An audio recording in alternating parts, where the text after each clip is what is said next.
cloud. And so we're connecting to the cloud server. And so then we're going to go to more, and we're going to go live on Facebook. And so we're now going to Facebook, and we want to choose, we are going to share to a page I manage, and then that would be Upper Midwest Bead Society.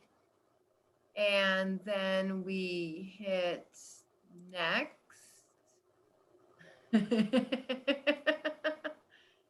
And so now I'm trying to figure out where the, what do you call it?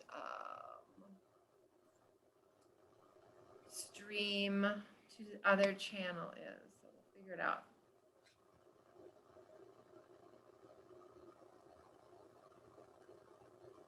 Okay, live producer, and then we got cross post to more pages. And then we want Bobby Bead. There we go. Oh, what's that? Was my selection.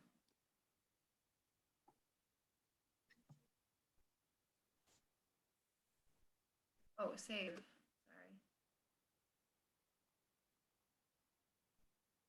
All right, are we ready to go live? Well, Yep. Oh, I need to add a title. Where's my title? Oh, there we go.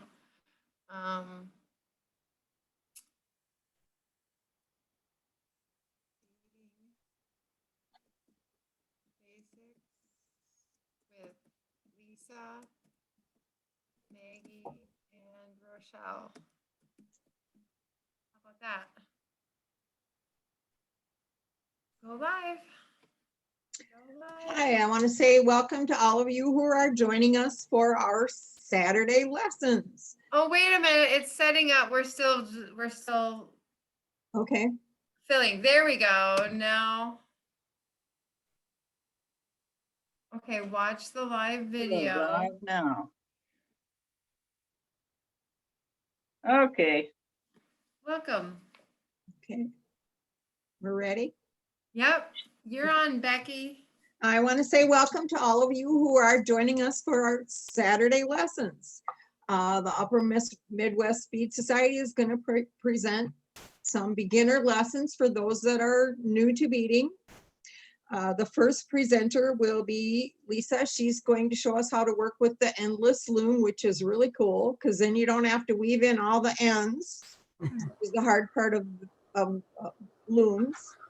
Then Maggie Thompson will teach us the basics of Kumihimo. And then Rochelle from Bobby Beads is going to show us odd count peyote, step up, step down, beginning it, ending it, and working with the new symbols findings. This is kind of a new experience for all of us, so we're glad that you joined us. And I want to remind people to pay your UMBS dues for 2021. You can go to umbs.org and there's a slip there to put in your envelope that you mail to our mailbox at the Textile Center. And we're glad you joined us. Thanks. I will turn it over to Lisa.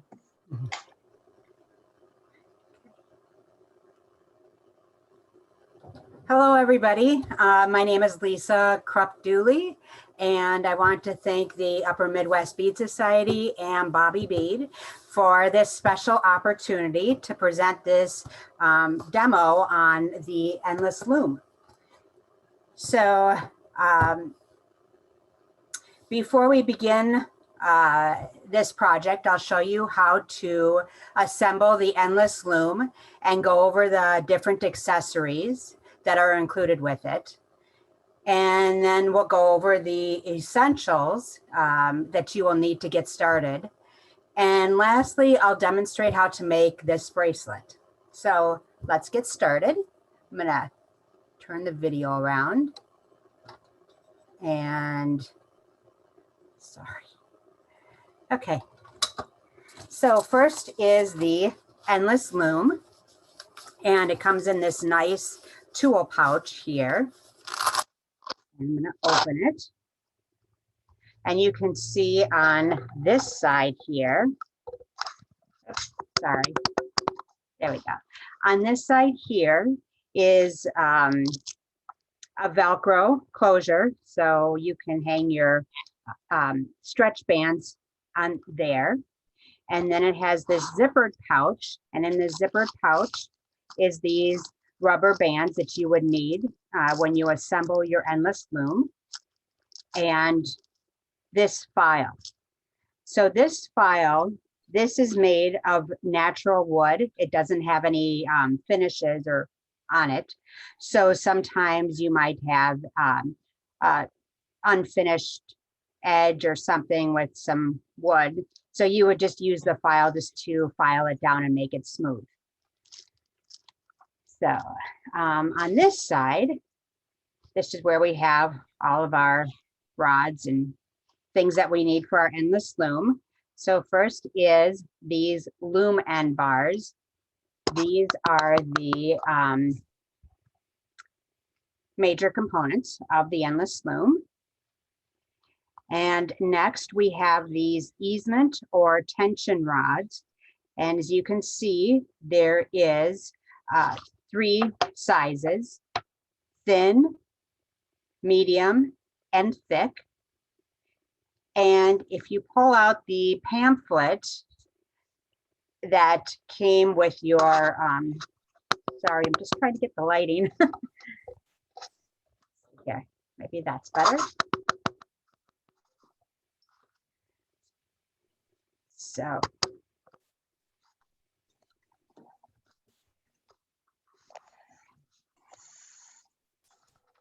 I'll straighten that up.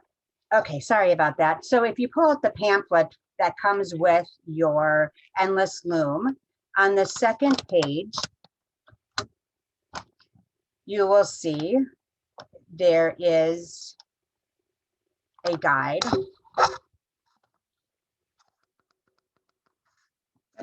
Sorry about that. There is a guide that tells you what tension rod you should use. So according to the beads in your project that you will be using, you could see there, if you are going to use the 1 to 2 millimeter size beads or 11 or 15 size seed beads, you would need 1 thin tension or easement rod. For today's project, we are going to be using size 8 seed beads and size 4 millimeter round beads or fire polish. And so you can see there that I would be using 1 medium tension rod. So that is the first thing I'm going to put on my endless loom bar. And to do that, I like to use 2 of these colorful rubber bands. So you're just going to put it in the middle like that and put these rubber bands around it. And then just make sure you don't cover that hole there. And again, I'm going to use another couple on the other side just to make it secure. There you go, like that. And then up here, you have these are the spacer bars. And these spacer bars range in size from 7 inches here to 9 inches. And you can see right here that there is this 2 5/8 inch spacer bar. And it also says ornament. And that is what I used to create this festive holiday ornament using ginkgo beads. You can see in the middle, I used the endless loom. I created the center on the endless loom, and then the rest is bead weaving. So when you you're going to use a spacer bar that is 1/2 inch bigger than your normal wrist size. So I wear a 7-inch bracelet. So I am going to take the two spacer bars that are marked for 7.5 inch. And I am going to attach them in the holes like that. And then I'm going to take the other bar and I'm going to put those in the holes on that side. And to hold this together,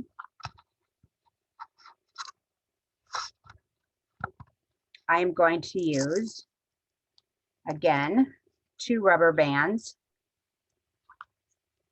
and wrap that around these pegs like that. And I'm going to do the same on the other side, like that. So now you have your endless loom assembled. And I'm going to put this off to the side. And let's talk about the essentials. So, first you have these stretch bands, and they are available either in a clear color or in a black color. And there is 3 different sizes. There is a size 6, and you will see there is 12 stretch bands in one package. Size 7, and there's 10 stretch bands in one package. And a size 8, and there is 6 stretch bands in this one package. And they all come in, like I said, clear or the black stretch bands. They also come in these variety packs, and you get all 3 sizes, and they are available as they are in the package size. So the size 6, there's 12 stretch bands in there. Size 7, there's 10, and size 8, there's 6 stretch bands in there. And I have these available in my Etsy shop, Lisa's Bead Designs,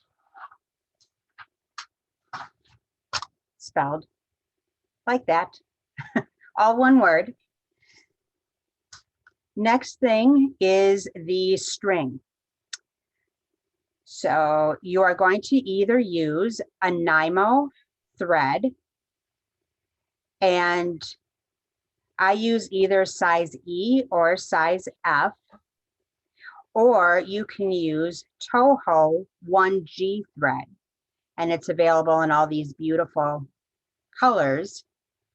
The only thing is that the stretch bands are only available in 2 colors. So if you use, let's say, this copper color, you will have the thread that is showing on the outside of the bands.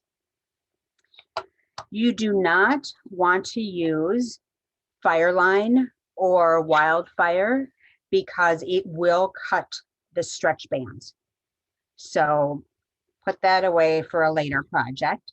Only use like a stretch thread, like I said, Nymo or 1G. You're also going to want to have scissors. Again, do not use a thread burner if you have one. The thread burner will damage and burn these stretch bands, and so that would not be good. And lastly, you need a size 11 bead needle also. I like to use a longer needle for this project. And for this project, I am using a size 4mm bead, a fire polish or druck or round bead.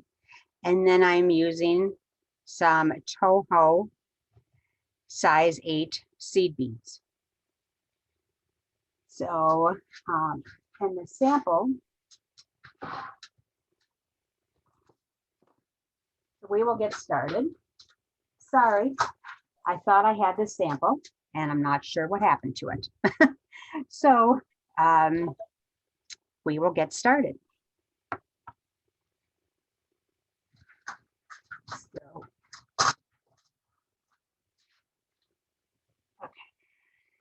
So we are going to cut a comfortable length of thread. I usually use about 1 yard of thread. First, and then you can thread your bead needle. Then you are going to use the stretch bands. And if you are a size 8.5 or have a 9-inch wrist size, you will use an 8-inch stretch band. If you have a size 6.5 inch wrist, you're going to be using the 7-inch stretch bands. And you will need 3 for this project. And you are just going to put them on the endless loom. And just like that. And then you are I'm going to use a black thread because it's more visible. For this project, normally I would use a white thread.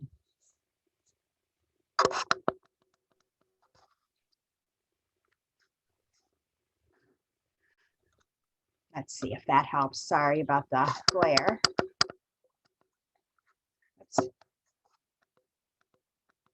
Okay. So I'm going to take my thread and I am going to, on the left stretch band, I'm going to tie a couple of overhand knots.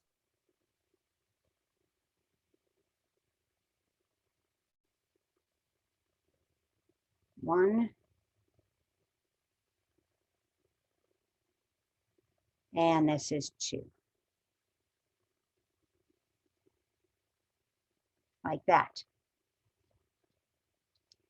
And when you are threading, if your thread is coiled like this is here, sometimes I just take some thread wax and just lightly run it over the thread just to untangle it a bit.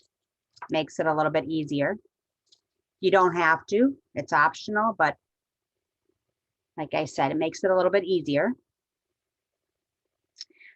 So when we add our beads, we are going to thread the needle under your stretch bands to begin with, like that. So that is under. And I can show you. This is the design that we are going to do today. So you could see here are the size 8 in gold seed beads. And then the purple color is the 4mm fire polish or round beads. So to get started, I'm going to thread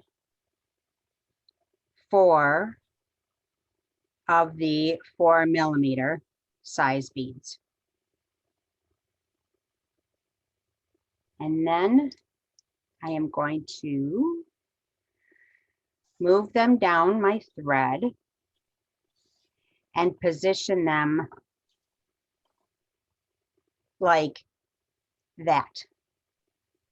And you're going to want to put your finger under these bands here the stretch bands and raise your beads up like that. And then you are going to position your thread so it's over the top of these stretch bands. And you're going to thread from right to left through the beads like that. Okay. Make sure you do not pierce these stretch bands. And sometimes you could see that there's a little bit of thread left over here on this side. So what I'm going to do is gently position my needle in between the stretch band and the thread on the right side and just pull a little bit. And then that takes out that slack in that thread.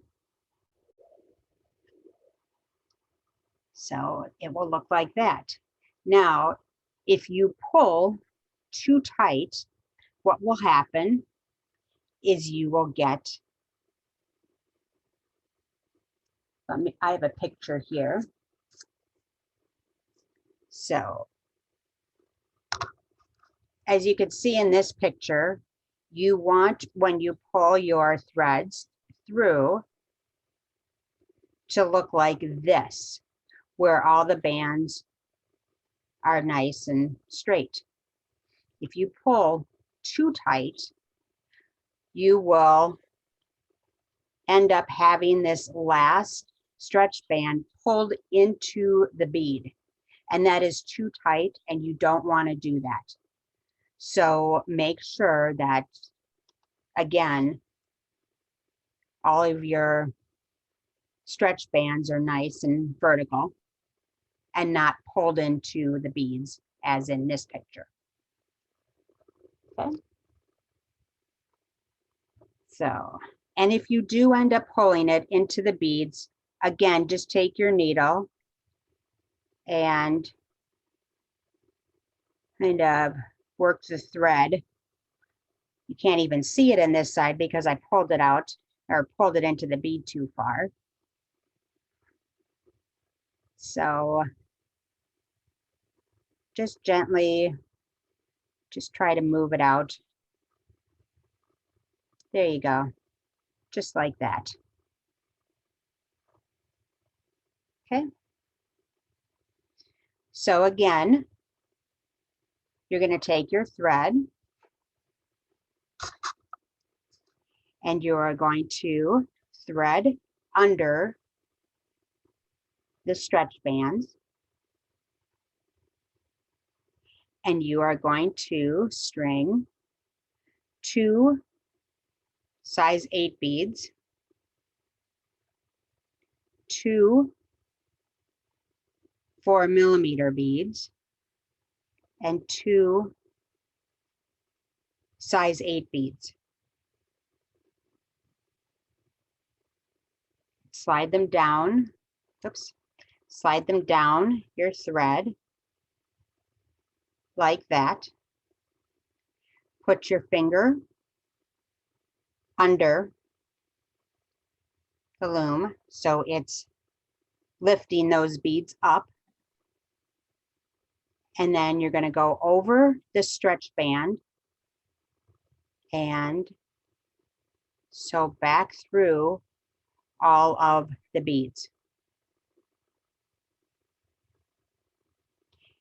And it helps to hold your thumb and index finger once you have the thread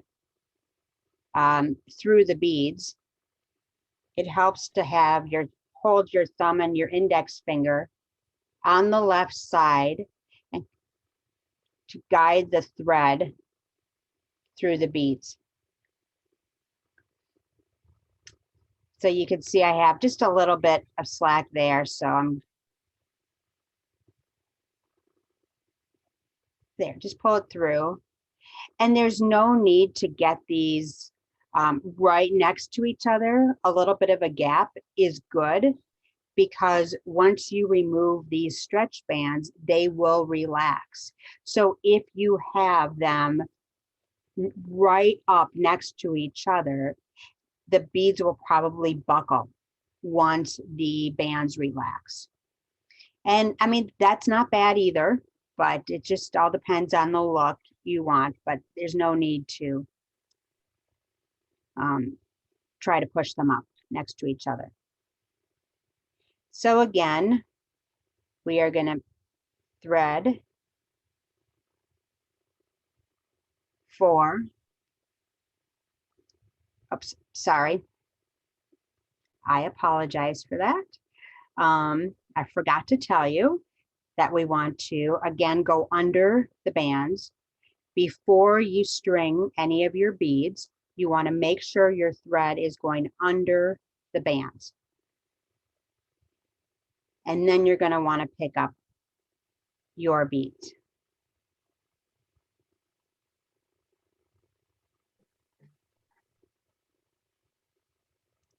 Okay, so you have 4 of the 4mm. There, lift them up. And again, with your thread over, sew through the beads.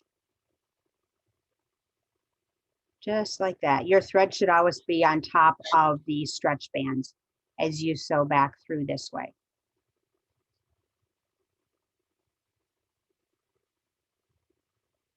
There you go. So you are going to continue this alternating pattern of size 4mm beads, and then this pattern of 2 size 8 seed beads, 2 4mm and 2 8 seed beads. Just alternate until you get to the end. And when you get to the end, when you have about a 1/2 inch left to bead, you're going to want to remove your project from your endless loom and put it off to the side just to relax. And this will allow the bands to just go back to their natural position. And you're going to want to just leave it there for about an hour. And then you'll come back to it and determine if you need to add beads to it, or if maybe you could just slide the beads together and fill that gap in. And if you have to add beads, then just put it back on your endless loom and, you know, repeat. Add your beads and then remove it. And to end your thread, you are just going to, again, slide the thread under the stretch band and tie a knot on the end, and then cut with your scissors. I would tie a couple of knots on the end and then cut. And then you are ready to wear your bracelet. And I just want to show you too that I wear a size 7, and I'm wearing I use the 7-inch stretch bands. There is a little bit of a gap there. Even in my other bracelets that I have this sample here too that have relaxed for a while. If I put it on, I still have a little bit of a gap. Let's see. You can see I have a little bit of a gap. So if you want it to be a little bit tighter on your wrist, you could use a size 6-inch stretch band. Otherwise, just use a stretch band according to your wrist size. And I do have endless loom supplies and kits available This is one of my designs that I have kits available for. And this uses different size cabochons, an oval and a round cabochon. And you can either use a tila or a tile bead in there. And it also uses size 8 demi beads. And I used different finishes and textures of beads to create a more dimensional look for these bracelets.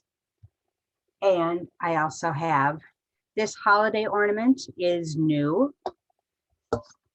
So this will be added in the next week to my Etsy shop. And all other supplies, of course. Bobby Bead has a whole bunch of things, all beads in your Toho 1G thread. So I hope you enjoyed this demonstration, and thank you.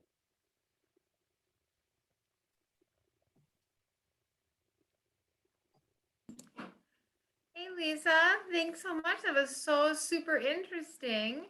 Thank you.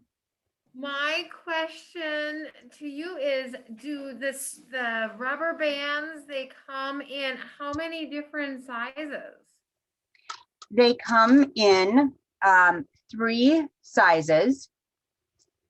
So they are 6-inch, 7-inch, and 8-inch. And so if you for like the guy's average bracelet, do you ever make these for men? Or is this just have you Yes, you could. guys have a bigger wrist? So is like the 8-inch big enough generally for most men's styles? Yes, yes, this will fit up to a 9-inch wrist size. So these are good. And if you use a half size, like a 7.5 inch, depending on if you want to have some room or if you want it to be tight, you will just, if you want a little bit of room, then you just use a 1/2 inch bigger size. Okay. Cool. And so have Or you a stones too. Any different trick if you're going to use a different bead, like a stone or a crystal or anything? no, Or different shapes with the ginkgos, the 2-hole beads? Is there any different tricks to using the multiple hole beads versus the only thing is when you are using different size beads, you will, on this pamphlet that comes with your endless loom, on the second page is this easement or tension guide here.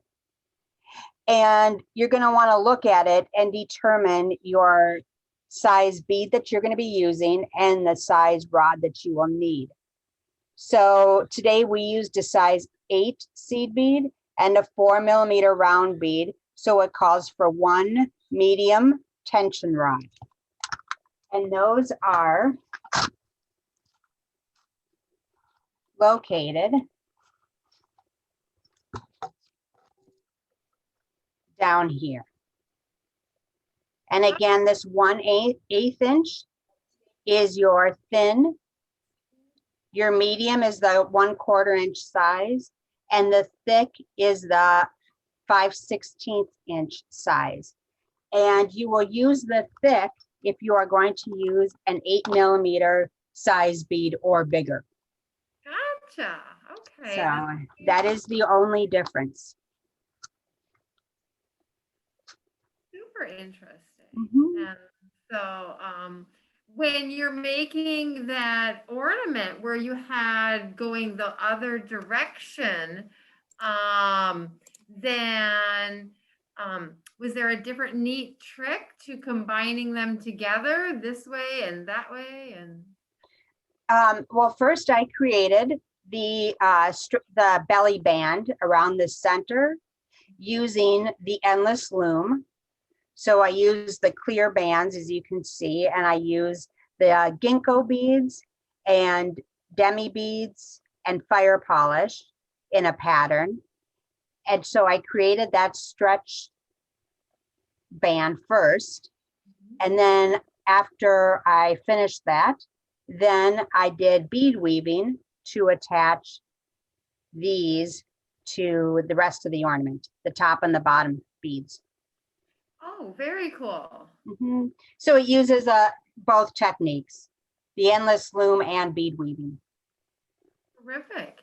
Mhm. And you have all these different kits then are on your Etsy shop, you said? Yes, I do have kits and I do sell the stretch bands. And I do have endless looms that I sell, and I do sell Nymo thread.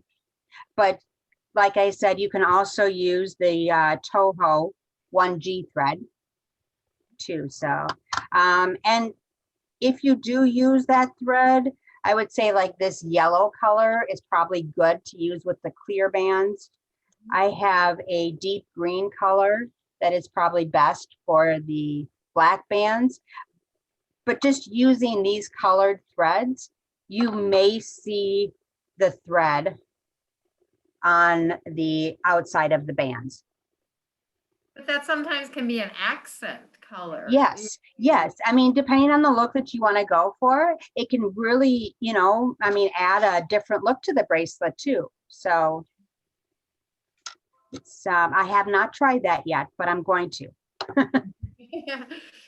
And have you tried ever beading on the outside of the bands or I have. I haven't developed a design that I like quite yet doing that. And it's a little bit more difficult.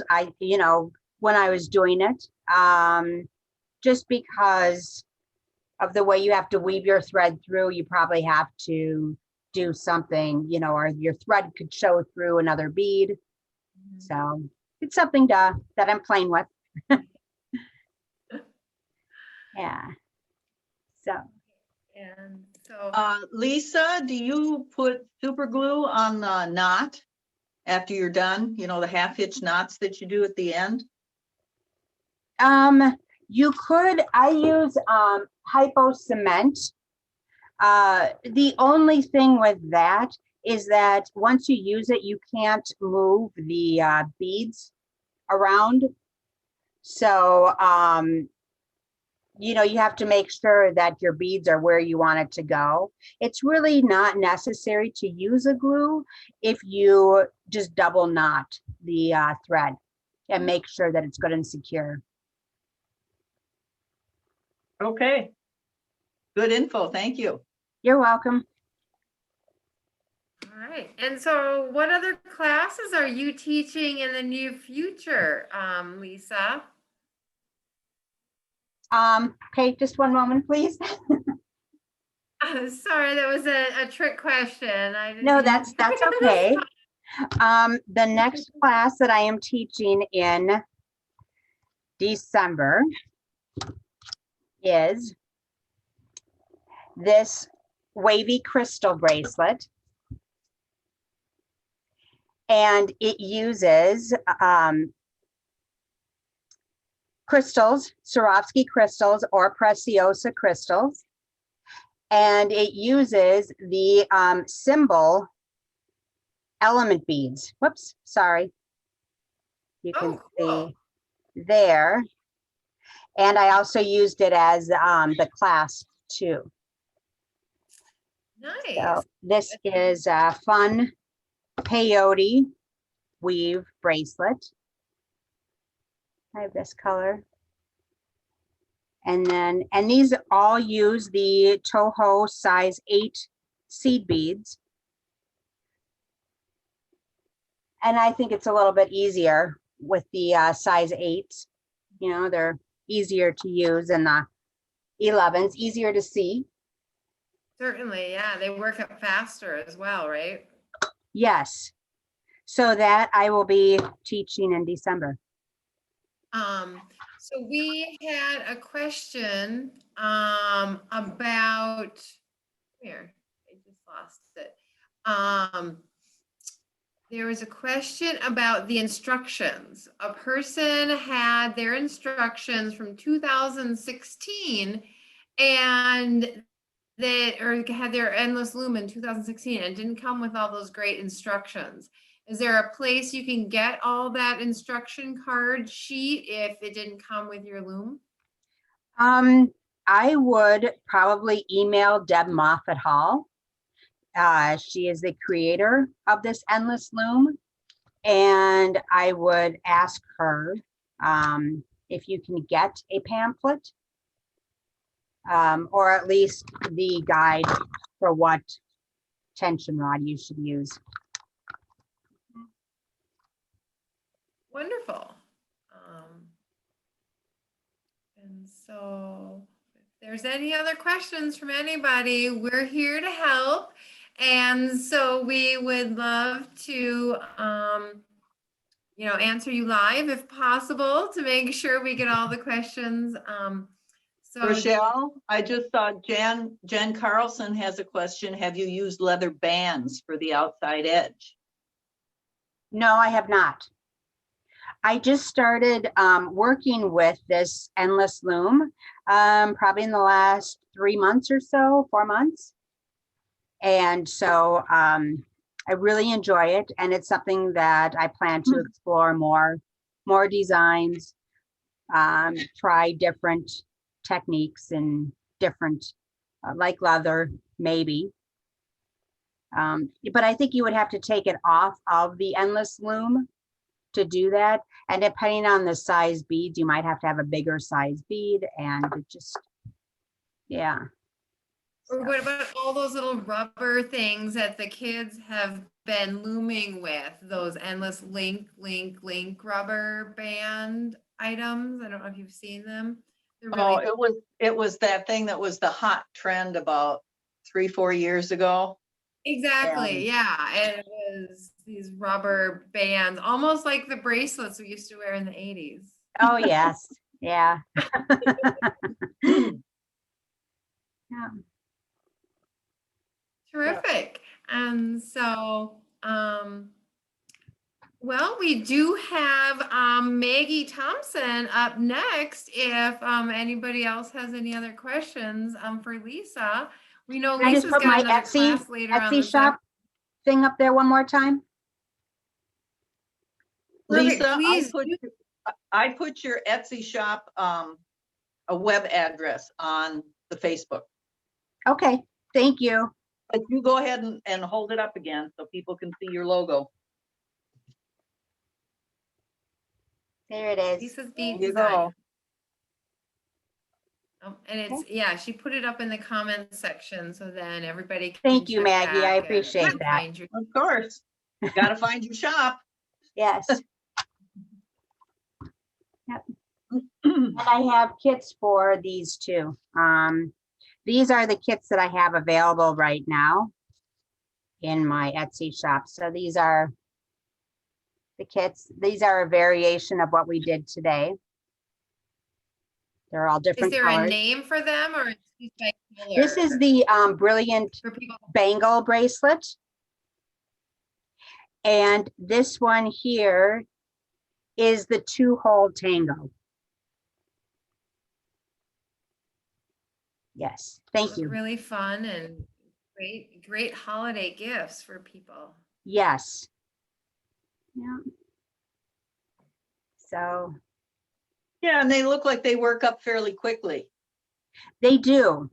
You know, what, like the big decision, like everything you do is, what are you gonna use? You know, What size beads and yes. Get your pattern set up and then it's just weave. Yes. Can you And with also so use many a big tempting, so many tempting options from Bobby Bead, it's hard. And I have got all these new people coming in each Sunday to shop and they want to make crafts because they're at home, with all this extra time and energy on their hands, but they're a little bit more reluctant because the beads seem so small and the needles as well. And so could you use a big eye needle with those threads as well to crisscross around? Or do you really need to go with a size like 11 needle? You could use a big eye needle. The problem with that is that it's sharp, and it's a little bit thinner, so it bends easy, and it tends to pierce the thread more. So you're gonna get more tangle and more headaches using that big eye needle. So it's better to use a size 11 regular needle with the project. Okay. Mhm. So Because, Just gonna you have know, to learn the using how to do Nymo that. thread, it's easy to pierce through it. And once you do that and it gets tangled, it's hard to pull the thread through and it creates knots and it's a headache. So I've got a question too. I thought of at the beginning. Do you stretch your Nymo thread out? Because I used to do that when I did bead weaving, 30 years ago. You had to stretch it out or it would stretch while you were doing your bead weaving and you'd end up with saggy beadwork. So do you stretch your thread? I have not stretched my thread. I haven't heard of Okay. that. I don't think it's necessary. You certainly could if you wanted to. But I made these and I didn't stretch the thread Mhm. and, those are still good. So, Yeah. the weight of the beads isn't stretching out the thread any. no. Okay. Good to know. Mhm. I generally, if you're using a tiny little bobbin versus a big spool, on the big spools, I find the thread isn't wound quite so tight.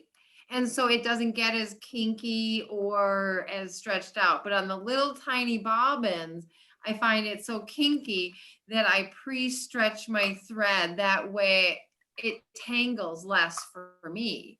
So it's just, it's more about the winding of it on that tiny, tiny little bobbin. Well, I that's good think to that- know. And also when you're adding your thread wax, I guess maybe I do stretch it, when I, to unwind it. So Yeah, I you am probably stretching. are. Yeah, Yeah, probably a little bit. yes.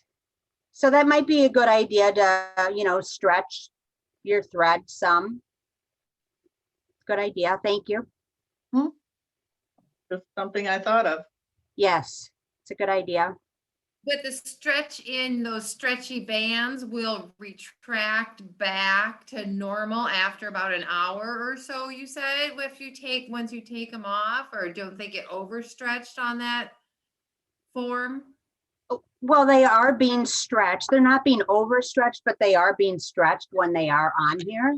So taking it off, it just, they tend to relax a little bit. And Temperatures have anything to do with that? Like if it's really, really hot, will they stretch more? Or if it's cold, we live in Minnesota where it's yes, I don't know the answer to that question.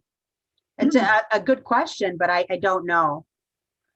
I guess I'll have to go down to Arizona with Maggie. I was gonna say, I did a few things on my dashboard when we were in Arizona for the Tucson show, and so. Yes. Yeah. So I'm sure that, now that you say that it probably will have an effect on the stretch bands if you leave it in the, hot sun. Oh, like really that. hot sun, yeah. Mhm. Lisa, Marlene Ackerman, our buddy from Yes. Right. from our shops. Hi, Marlene. She wants to know how about adding thread during the project? Adding the thread with the project, you would just start your thread on let's see, if you're looking at it, it would be the left side stretch band. So you would just, you would end your thread here on the left side, tie a knot, an overhand knot, a couple of them, cut your thread with the scissors, and then add a new thread close to that, and then start. You could start a new thread, tied around, the next to the last bead, and then just pull your thread through that bead and then continue to. Mhm. Pretty Yeah. simple. Good question, Marlene. Mhm. Cool. And so could you make one, do they make them any bigger so you could make a belt or a headband or waist beads or? No, they're just the 3 sizes, 6, 7, and 8. So again, if you're going to be using if you have a 7-inch wrist size, you probably want to go with an 8-inch or, half size up or down, depending on how you like it to lay on your wrist. And the size of the beads. And the size of the beads, yes, because the weight of it will, pull on them a little bit. So like this one. Okay, I thought of another question. Have you ever used 4 of those elastic cords? Yes, this actually does use 4. Oh, I see it does. That's how you get the center, of course. Yes. Yeah. The one that we did today, I just used 3. So depending on the design and where you want to put your beads, you can use as many stretch bands as you want. Or Mhm. even if it's just 2, it would probably look like the leather wrap bracelets. Mhm. Yes. Yep. And they could be stackable too, just use 2 bands and put some beads in between. Mhm. Tile beads would be great for that. Tile and demi beads. Or the Nope. cabochon, because they have a flat bottom and a Yep, the dome. cabochons, any of those would be great. Yeah. Well, So time for many everybody to go home and experiment. Yes. Yes. So many possibilities. Well, that is There just is. super fun and a quick idea to work up for any gift. And, Yes. And I will be adding more endless loom classes in the future. So stay tuned to my shop for that. Mhm. terrific. Thank you Cool. so much. You're Thank welcome. you, Lisa. That was really well done. Thank you. Enjoy, everybody. Yep. Bye, Lisa. Bye. See you Meg later. Thompson going to be giving us all the ins and outs of Kumihimo. Well, not quite all of them. We'd be here Well, until, all right. Well, they'll get you Uh, started at yeah. least. So get over the fear of that part of it. right. So we'll do the basics so everybody can just get a little bit of a taste of what it's like and whether or not you'd like to try it. Yeah, my name is Maggie Thompson. My business is Maggie T Designs. And like I mentioned before in Lisa's presentation, I started out doing bead weaving 25, 30 years ago and did that until about 7 or 8 years ago. And then got a hold of this lovely little piece of equipment, which looks like it's showing backwards. Anyway, it's a foam Kumihimo disc. And I started experimenting on it and fell in love with it. What I really want to start with here is just a very brief history, and I do mean brief because it goes back about 1,500 years, and I'm going to cover that in about 2 minutes here or less. It's a Japanese art form. Started out, like I said, about 1,500 years ago. It was always done with, excuse me, silk cord. Originally used for the obi ties and sashes on kimonos. It was also used as strapping on the, what do they call, the warriors? What do they call those guys? Samurais. Thank you, samurai. I don't know if somebody remember that word. On their armor plates. And it would strap them together. They also used it as part of their horse tack. But it was always silk cord. And it traveled westwards from Japan into Europe and still was all just cords, not necessarily silk cords, but then wool and other other types of material. And then it made the jump to the US, and a lot of weavers really loved it and learned how to do kumi. Originally, it was done on something called a meridai, and that basically is like a small piece of furniture. It stands, 2.5 feet tall and has a big round mirror, is what they call it, on the top this way, and long legs and a base, and there's a hole in the middle. And it's good for many kinds of things, but obviously it's not very portable.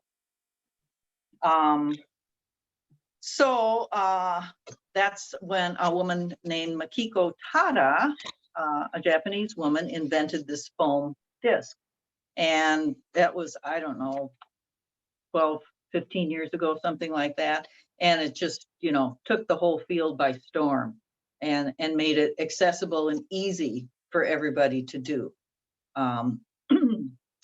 So at some point in the US, sometime in the last 30 years or so, some bright person got the idea to add beads to the Kumihimo cords, and not to use these silk cords, but to use cords like this.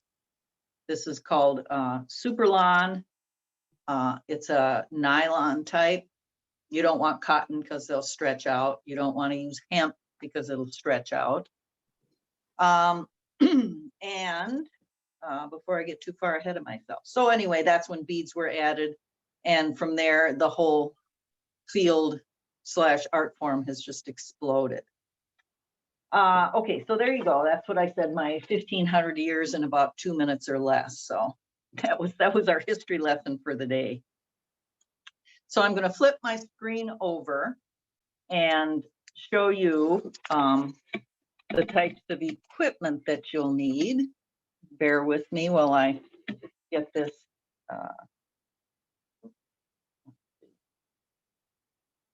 There we go. While I get this centered here. And like I said, you'll need a foam disc, and this is 6 inches diameter with a 2-inch diameter hole. There are 32 slots on here. We'll get to that in a minute. You can also get ones that have 64 slots, and there's all kinds of different grades. The other thing you'll need is a weight, and there are many different styles of weights. I happen to like these because they just clip right on. And then you'll need bobbins, and there are also many different types of bobbins. This is a 2.5 inch. They're made out of plastic. And as you can see, I've defaced mine by cutting a slit on the back side of it.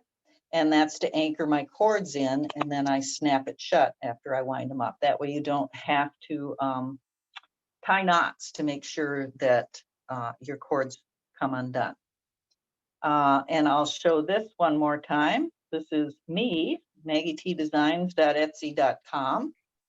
And the instructions that I'll be giving you today are available for free in my shop, along with another PDF download of tips and tricks, and another PDF download of the 7-chord technique. And today I'll be showing you the 8-chord technique, and it's known as the spiral, basic spiral, or in Japanese it's called Kongo Gumi, KONGOHGUMI.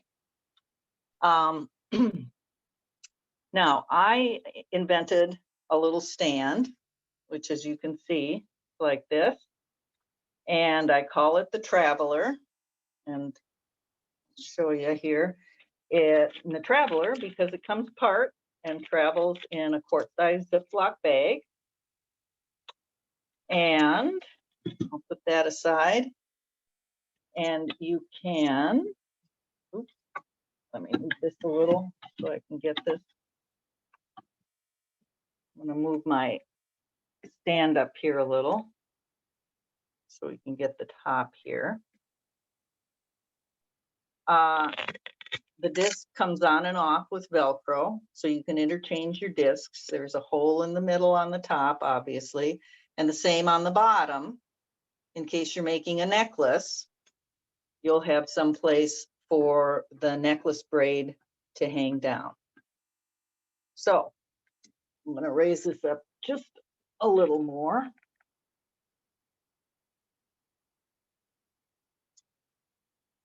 Okay.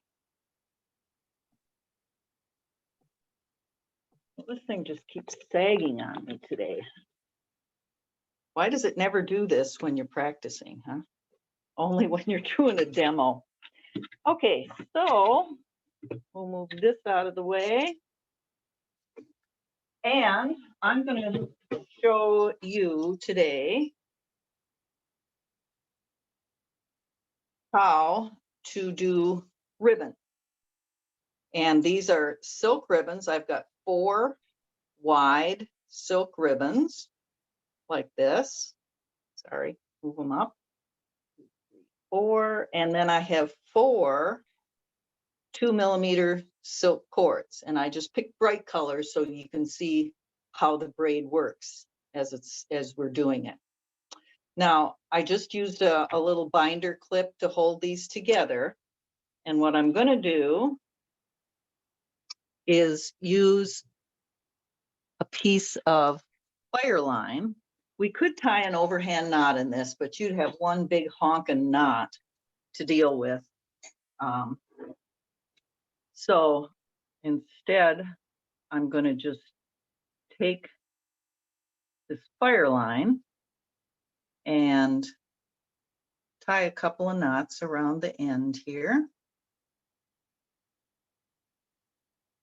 And then wind it around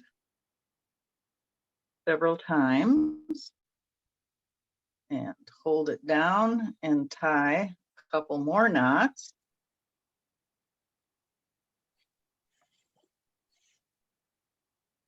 Just to hold it together. And we won't get to, finishing anything, the ends today. This is just to show you the basic 8-cord braiding technique. I will be having a class after January 1st on beginning and ending braids and all the different techniques you can use. Now, let me find my weight. Okay, so you've got them all tied together and you've got 8 cords, ribbons, strands, whatever you want to call them. So we're going to take this weight and just clip it right there. And then you're going to drop it down the center hole of your disc and take your ribbons and you're going to put 1 on either side of the 4 black dots on this disc. And we're not going to do this in any particular order today. I'm not going to talk about, patterns, designs, that kind of stuff. We're just gonna go with the basic steps for braiding.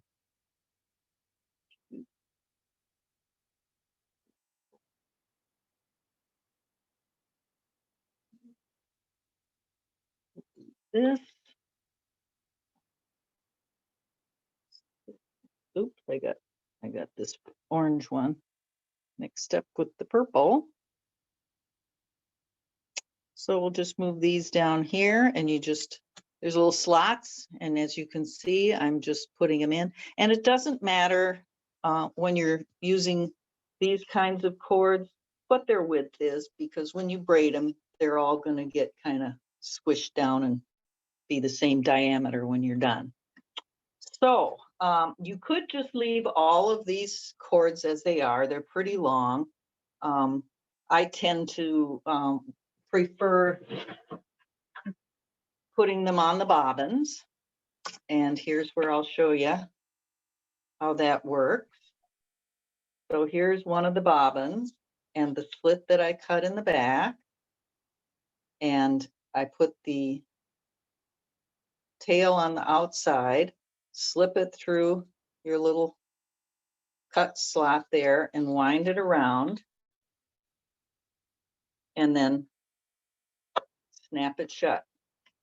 And you should have it hanging about 2 inches, 2 to 2.5 inches below the bottom of your foam disc. You don't want it to be resting on your tabletop. So I'm going to go ahead and quickly do the rest of these. We'll demo that again. So you take the tail end, put it through your slit, wind it up, and down you go. And so we'll do that on all of them.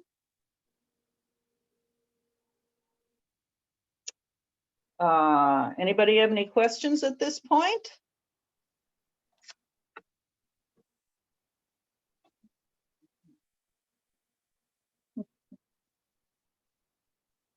And okay, so, and now here I'm winding up the wider ribbons. Same way.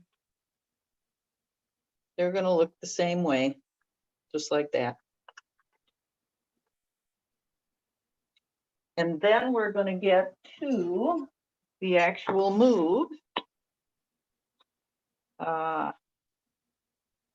Now, I personally prefer, if you know, for all those people out there who know my work and how I design, I really like beads. I don't do a lot with these kinds of fibers, but there are people who do, and they're lovely.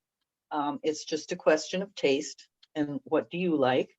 And I'm using these because it's a very easy teaching technique, and you'll be able to see all the bright colors clearly and how the braid comes out. And that's another thing that is really fun about this is your braid comes down the center hole this way as you're working. So you can just tip your little stand or your disc and see what you're creating. And if you don't like it, then you back it up and make your adjustments and start over again. Okay, so here we are again with all of these, all these bobbins wound up. So, and we've got them on either side. There's a ribbon on either side of the 4 black dots. Now these 4 black dots are numbered 32, 8, 16, and 24. I've also seen them referred to as north, south, east, and west. Doesn't really matter, you know, it just depends on how it works best for you.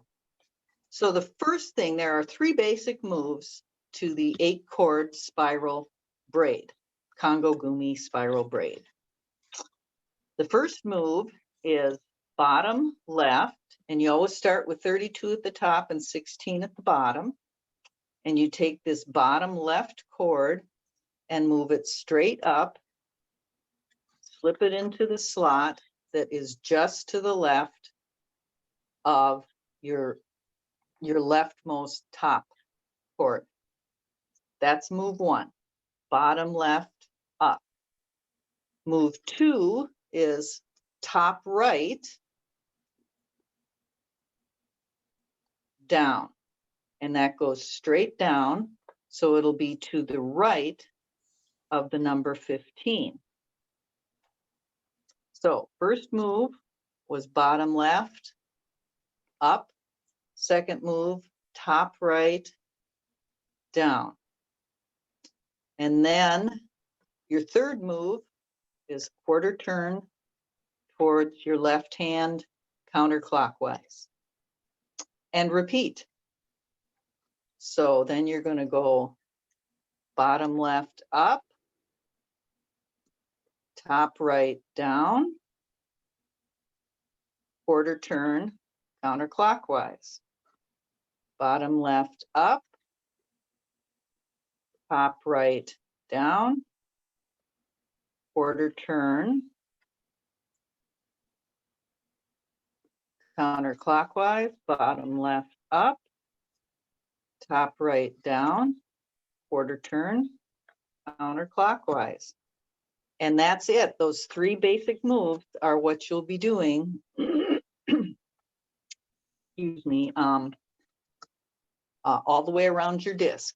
And you'll see as you move your cords, they're moving around the numbers on the disc. Oops, sorry, I keep hitting this little stand. There are things to pay attention to, not particularly in this type of braiding, but if you were to use beads, you need to know whether you have a tight tension or a loose tension, and you really want to kind of work on getting a medium tension. If you have a very tight tension, your pieces will always be shorter than whatever pattern you're following. And likewise, if you braid loosely, they'll always be longer. Sorry, I seem to be traveling off the mat here. So I'm going to just go around here very quickly so we can get some braid showing down the center. And this stand, you can do this, you know, without my stand. Obviously, I like my stand. I invented it a few years ago. And I explained to you why it's called the Traveler. And I like it because you can use both hands to braid. As you can see, as I'm moving these cords, I'm using both hands like this, moving them around, holding the cords so that they stay level with the top of your disc and centered in your hole. That's harder to do if you're only using one hand, which you would do, you know, if you're only doing, you're not using my stand, and I'll take this off for a minute to show you, then you're going like this, and you have to move your hands like that.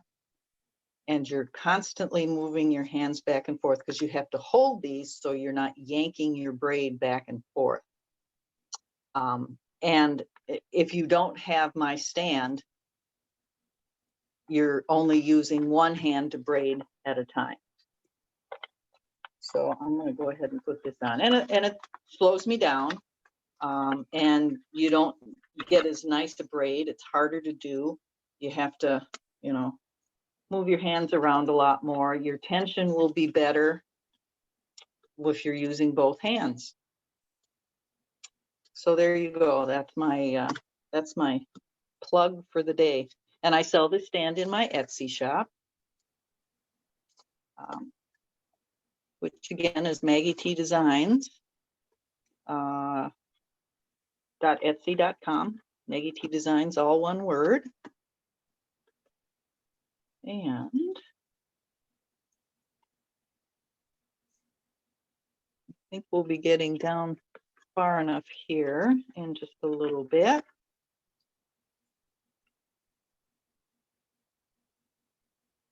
That you'll be able to see the braid. Now, if you were doing this with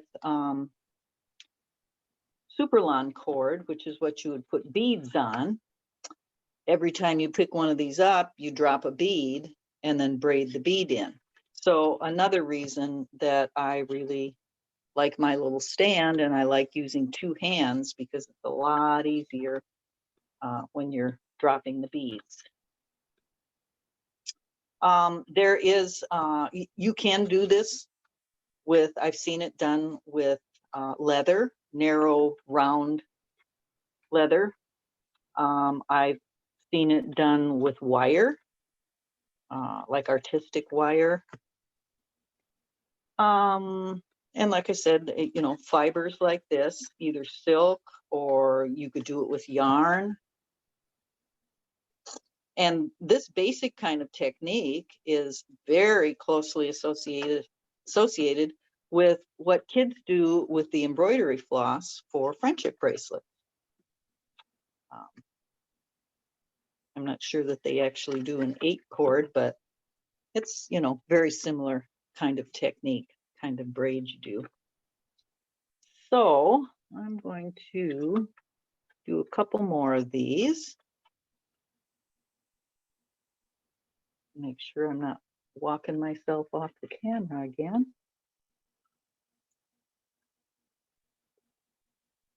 Okay. And when we're all done with this, I'll show you what the braid looks like coming down. And you can buy these discs, the bobbin, and weights from both Bobby Bead and from my shop. I've got a Kumi toolkit listing that gives you all of those items plus a little bead tray like that. And like I said, the free directions. Oh, and just a word about those free directions. Etsy won't let you give away anything for free. So I have to charge $1 for it. And then I put in a coupon that says free Kumi, FREEKUMI, in all caps. And you enter that as your coupon code at checkout, and it takes the $1 off and gives it back to you. So you have to kind of outsmart Etsy when you want to give something away for free. And that was how I did it. Now, I think we've probably got enough to see what that braid looks like. And I think to maybe get a more close-up view, we'll take it off the stand. Now you can see all those lovely colors. And you can see how the colors go through the braid. And it's in a spiral kind of design. If you were to follow one of these colors, you would see purple, purple, purple, purple, you know, and all the way around like that. So, and like I said, I'm not going to show you how to begin or end a braid, because that's a whole nother beast that we'll get to. And I'm going to list that class in the next couple of weeks, and I'll be teaching that after January 1st. And with these silk, you can see, you can stretch your braid out. So that's our basic 8-cord Congo Gumi. And now I'm going to move this down just a little. And I'll show you a few things, and I'm using that term loosely, that I've made. And all of these kits are available in my shop. This is Cup of Sparkle, and it's using cup chain on top of a braid. And this is combining Kumihimo with bead weaving. And these are all Swarovski crystals. And there are 3 colorways available. And this is kind of the same idea. I did a braid that has super duos in it, and then used my bead weaving to add the 2-hole checkmate cabochons on top with some more sparklies. And that's in 3 different colorways. And I've got some others to show you here where you can see the spiral effect. This is using teacup beads, and I used, by stringing them on in different directions, the different colors in opposite directions, you get this certain effect. And it works really well with two high contrast colors. But you can see the spiral as it goes around like this. And here's another colorway of the same.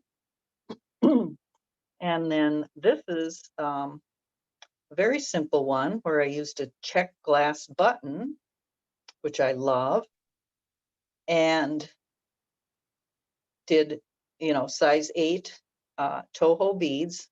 I use Toho in 99% of mine because I love their colors and I love the way they work. And then I put on some very inexpensive stone chips. And you can use any kind of stone chips you want, and ended it by braiding this loop. You end by just braiding the cord section long enough to double it back, wrap your cords around, and leave some of the cord ends and put some dangles on. And this is all just not difficult to do. Like that. And that came in 3 different colors with 3 different check glass buttons. And then this one is a little more intricate. It's Crescent Moon. And this is, again, your basic 8-cord braid. And I use that in 99% of my designs. Again, with a 2-hole super duo, and then embellished with crescent beads, demis, Toho demis, and Swarovski crystals. So that's a way to use, 2-hole bead in your creations, because you braid these super duos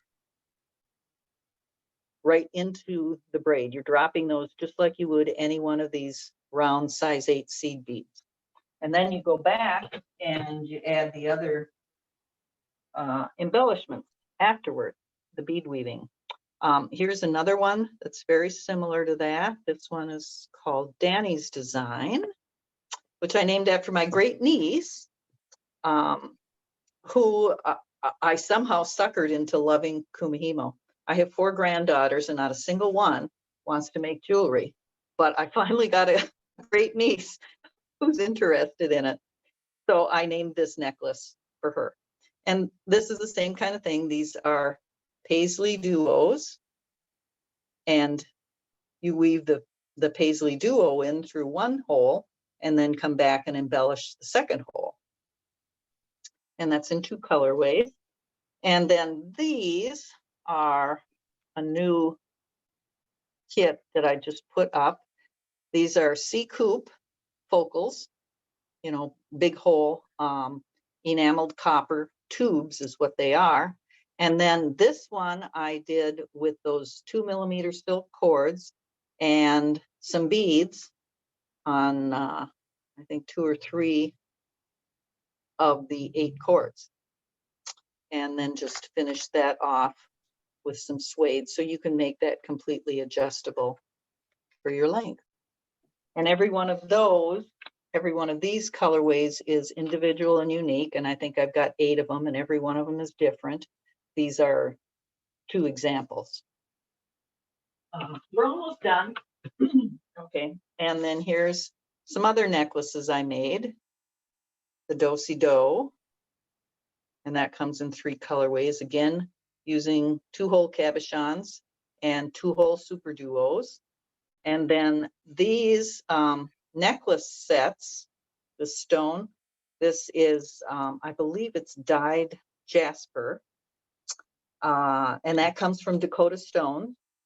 And by adding 2-hole brick beads around the bottom and 2-hole super duos around the top and braiding those in, then you come back and through the second hole of those beads, add your embellishments.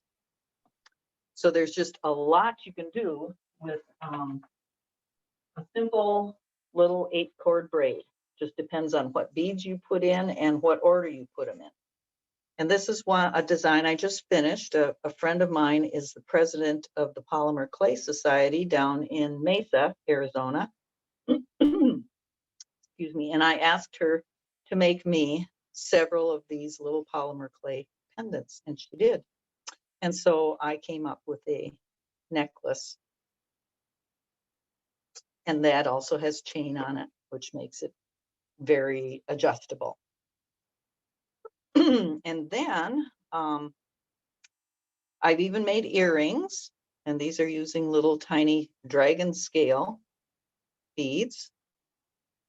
See if we can get that to focus in. And then hung some Swarovski crystals off the bottom. And those, I'm showing 3 colors. Now, here's an interesting design that Lisa and I did together. This is, I'm gonna put this down. This is a Kumihimo braid in what's called a fade design. So you start out, you start out on one end and fade into another and then fade back to your original color. And then Lisa created this arabesque beaded bead using 2-hole cabochons, teacups, and many other, many other little beads. And I took that and put it on this braid with elastic. So it's a roll-on bangle.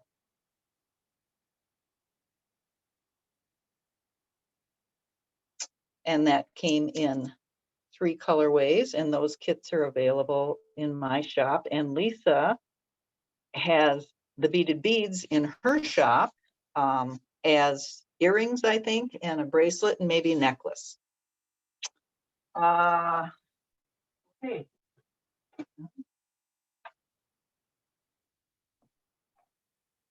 Gloriosity, I think I'm done. This is some pretty cool designs. Well, thank you. Well, like I said, I've been working on it for years.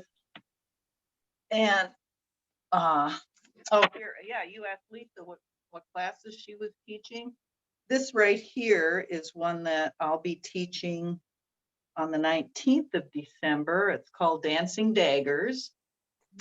And believe it or not, this is an 8-cord, and these beads are all just strung on in a specific order on each of the 8 cords. Oops.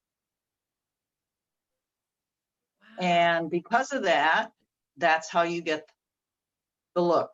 You get the design. And so you start with the smallest and then get bigger, bigger, bigger in the middle, and then you gradiate back smaller, smaller, smaller. Yep. As you feed them And on the all within strand. the color, this kind of color version. And I have another one that's a silver and kind of How petroleum many color feet version. of beads do you string on each strand in order to then create an 8-inch bracelet or a 16-inch necklace?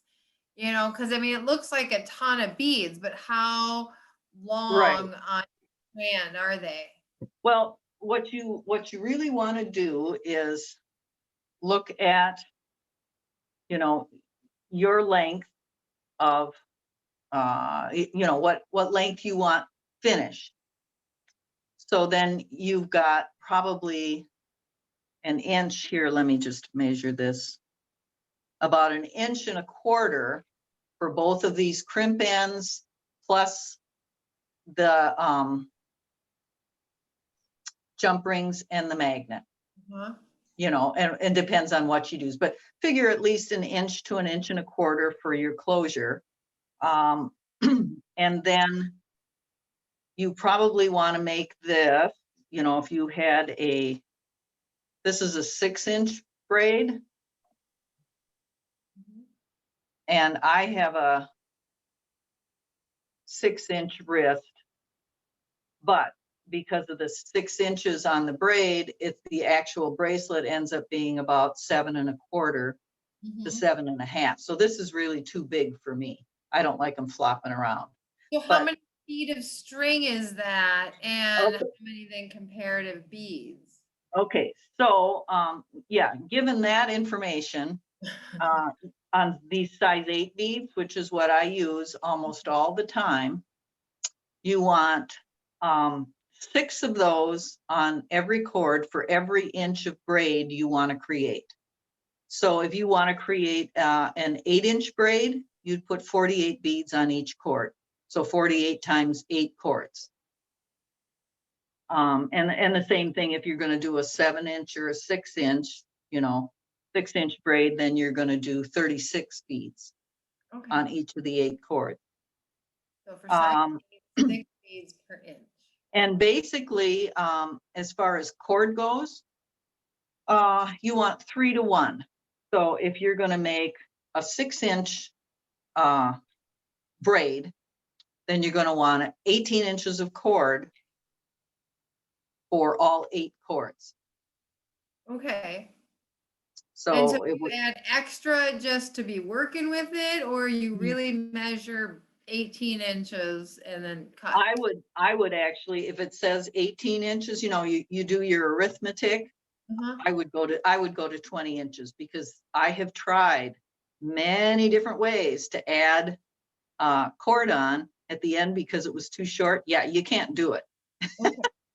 But well, you can, but it looks nasty and sloppy. So Okay. So if the cord is too short, then do one of those other neat tricks you showed with the elastic and the beads in between, Yeah. or you know, or make it a key fob, or you know, something. And if you're only like 1/4 to 1/2 inch short, just add 2 or 3 extra jump rings on the end.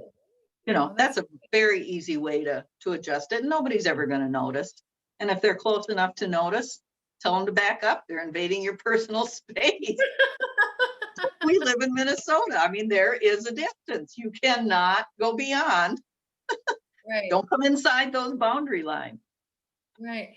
So with Anyway, that size 8 bead, what Mhm. size cord are you using? You said you're using the nylon cord. So what text weight, what is that cord? okay, so that's EX. Superlon makes this, and they make this nylon cord, which is not stretchy, which I think is, you know, pretty essential. And this particular weight is called TEX number 210. And I don't know what that means. I don't think know why that's they the call it that. medium. I think that's the medium weight. Yeah. It's the medium weight cord. They have a finer weight called TEX 135, which I've used. And they also have something called microcord, which I used on these earrings, you know, and the other earrings I showed you. I used that microcord on these because these are such tiny little beads. Are those size 11 seed beads and like These are the dragon scale beads. There's no seed beads in here. oh, pretty. It's just, I Oh, can't now I get this. can see. Yeah. Is that focusing enough? Anyway, so I used the microcord on these, and then they have another one that's heavier duty. And I haven't really used that much either, but it's called TEX 400. So, yeah, I guess the higher the number, the thicker the cord. Now, and I like Superlon just because I started with it. Celon is another company that makes exactly the same cord. Mhm. And it's 6 of one, half a dozen of the other, doesn't make any difference. Comes in, you know, hundreds of different colors, and I like to color coordinate them. depending on the beads that I'm using, the colors. Although it is interesting, and I have done it. I don't think I have an example here, but I've used like a see-through bead with a dark colored cord as part of the design, you know, and you get a little more depth and something more interesting to look at. Absolutely. So, And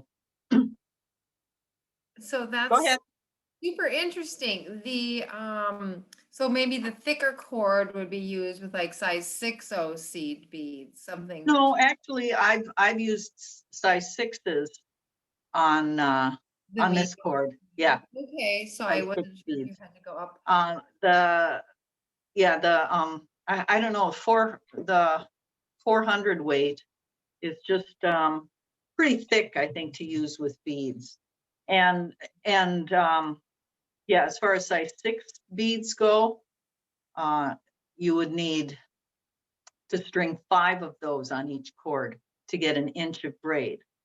Okay. So 1 bead less. What about 11s? If you're going smaller, like you're brave and. Yeah, guess what? I'm not there yet. Okay, My just eyes curious. are aging too quickly. Well, see, Although you've also made several where you've intermixed regular seed beads with demi seed beads, or, you know, and so that demi is like half the size. And so did you string a whole cord of demis, or did you intermix those demis with the other beads? Those beads were all used as bead weaving embellishments. What I braided into the cord was the 2-hole super duo, or the 2-hole Paisley Duo, or brick bead, some 2-hole bead. And then on the other hole, you know, then I would use here, this is probably a better example. If you can see these dark green, that's the super duos. So those got included in the braid, you know, integrated right in, and they're braided just as you would braid one of the size 8 beads. And then I come back and attach fire line and go up through the second hole and then do my 2 rows of embellishment. Very pretty. Using this 2-hole cabochon. So I went through the second hole of the super duo, the first hole of the cabochon, all the way around, turned down, you know, came down here, reversed and went up, and then used the second hole of the cabochon to finish. So then when you've got your super duos, it looks like you've got about 10 or 12 of them spaced out in the middle. How are they all on just one cord, or do you have like one super duo on each cord, or how do you make sure you know where your spacing is for those accent beads?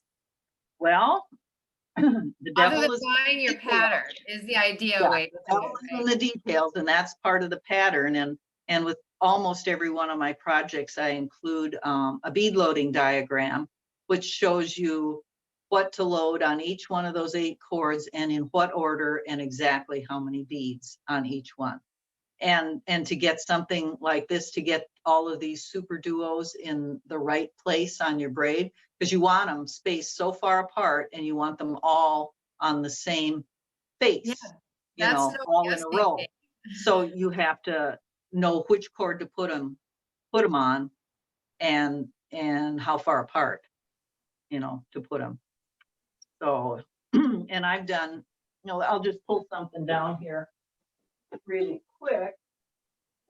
I did a design, this was a few years ago, where I did embellishing along the top of the braid as well as on both sides. So there were super duos on the top and teardrops here and 2-hole daggers here that I went through and embellished. So it's, I mean, it really is your imagination. And it all starts with the 2-hole beads in your braid. Gotcha. You know, once you do that and decide what you want to use, then you have to decide, you know, where is it going to be located, and, you know, what's your brain part? Right, yeah, I know, exactly. And Yeah. so, wow. And so when people talk about all those cord ends and things that they put them on, do you normally just glue them into the cord ends, or is it something There that's are, crimped in, or what do yeah, you normally recommend the best? there are many different ways. This is one of them that I like to use, which is a crimp end, which hides all the cords at the end. And it's in proportion with the braid. It isn't like really big or just so small it looks out of place, you know? With an 8-strand braid, that's about maybe a 4 millimeter braid that the cords go down into, or 6, It's or actually 12 millimeters long and there's 3 millimeter inside diameter okay. is what you'll look for. Let's look for another one. There are also glue-in end caps where I just tied a knot at the beginning of the cords. And then when you get done, you trim the, cord ends off and glue that knot. What knot is your favorite, or what glue is your favorite glue to not to glue the knot in there? Because you have fibers and against metal. So what do you recommend? Super glue gel. And that's really all I use is super glue gel. I'm going the wrong side here. And the trick on these is that you leave enough extra cord ends so that you get more surface area to glue to the inside. If you just Oh. leave the knot bare, you won't get enough surface area to glue it, So you completely. would braid a little bit longer on the cord just to have that longer. Yeah, or just cut the ends after the knot, before and after the knot, just leave them, half an inch long, and then they kind of collapse into the inside of the, the end cap. Now there's,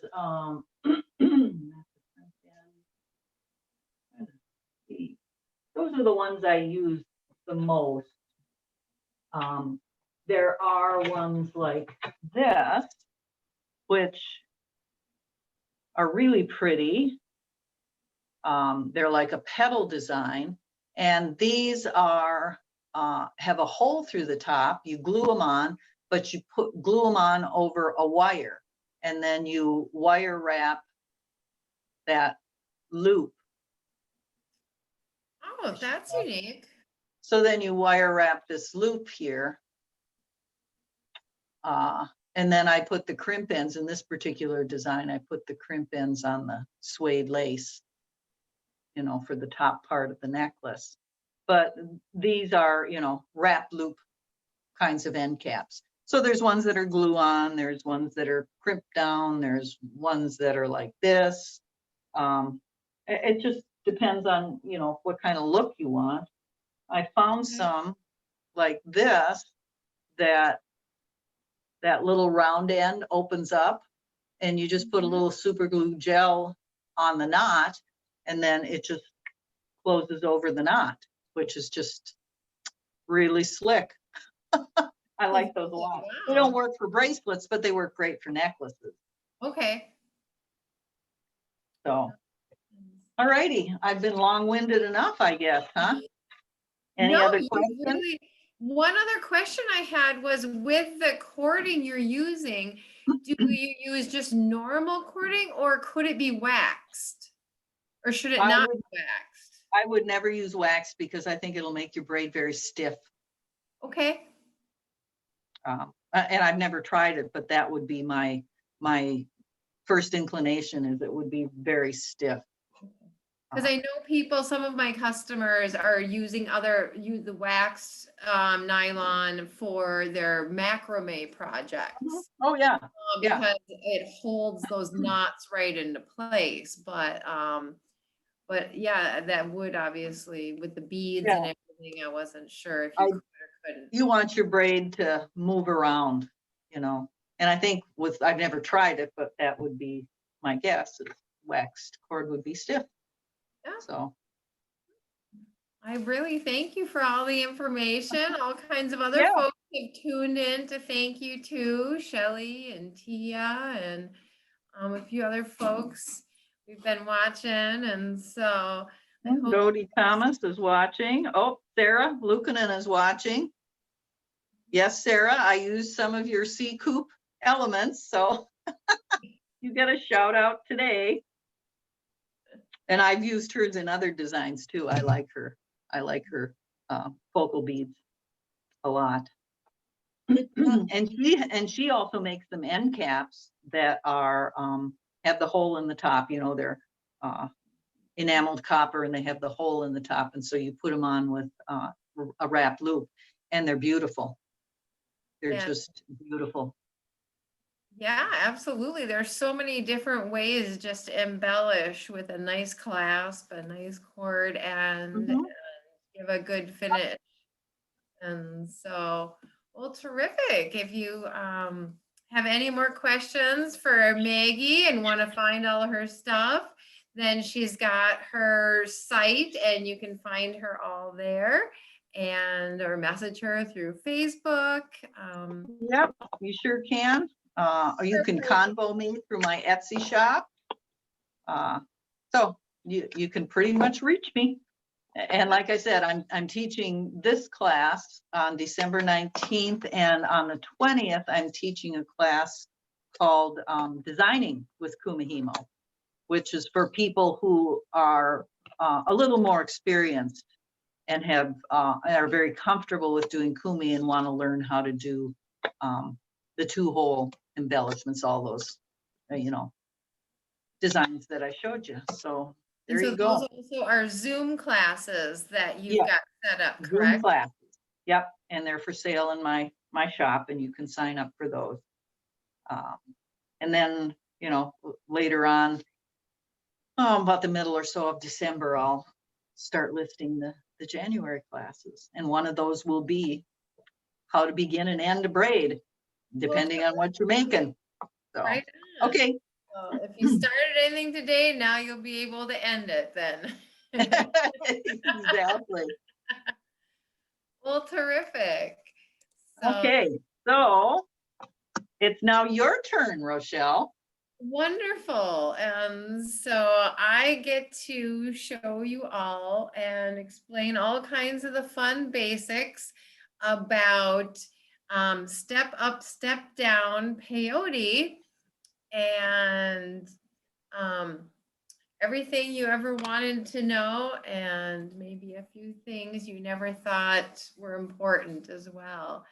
And with flat peyote, it's really a different stitch depending on whether you use an odd number of beads or an even number of beads. And one is a lot more difficult because of how you're turning around with simplicity or not. And so we don't want you to be afraid of anything. So we're just going to give you some basic tips and tricks to get you started here. And so let's adjust my camera. Whoop, wrong one. So that we can see a lot closer here. And we have these really fun patterns when you're working with peyote and you want to have a centered design. You need to use an odd number of beads. And so each design will have a center line and then reach the end. So this one, I believe, is 11 beads wide. And so I just want to make sure it's not too blurry. There we go. That's better. And so I'm using just 3 colors to start with today to give you a much better idea of how our pattern is going to go. And so each little diamond has a center dot, and that is the 5th bead in the middle here. Let's count our beads. If we have 11 beads, then it would be, here we go, 1, 2. So we've got 1, 2, 3, 4, 5, and that center bead is the 6th one. And so then there'd be 5 beads on each side. And so everybody looks at a pattern going, well, where do I start? How do I do this? And I usually start right in the intersection of one of these patterns, or in the center. You want to make sure that it's a nice even place for you to start. So don't be scared of how to start. We're going to get you started here. But when you're working with these neat patterns, we want you to understand that there's a center bead. And so this is the same pattern here, only just a little bit different width to my center diamond. And you'll start in the same type of place, and we once again are just using a couple different colors to make it a lot easier for you. But when you're peyoting, they make great diagonal lines and very few straight lines. That's what you have to remember. So diagonal lines are the easy part. Straight lines are the hard part. And so if you take your peyote graph paper, we have it lined up. And so you can see here how many beads I've got. And so I have 11 beads there. And then I've got a little graph here of where to start. It makes it pretty easy. And so I've started right in the intersection of the big X. So it'll tell you right here where to start. Your very first bead is the edge bead. And then we're going to just count 11 beads, and we're going to follow our graph. And so the first bead will be brown, and the next bead will be this dark teal blue color. The third bead, once again, we're right in this triangle here. So that is going to be the same, whoops, get back into focus here, will be the same dark blue bead. And so we're just going to count as we zigzag our way across the middle all the way up. And so when you follow the simple graph, then it makes it a lot easier. So we're going to add our beads in those colors 1 through 11. And then we're going to turn around because it's the very edge. So this is how I do my long bands, is I bead the short way instead of the long way. And that way you get your center line as a nice straight line. And then the diagonals will build your diamonds.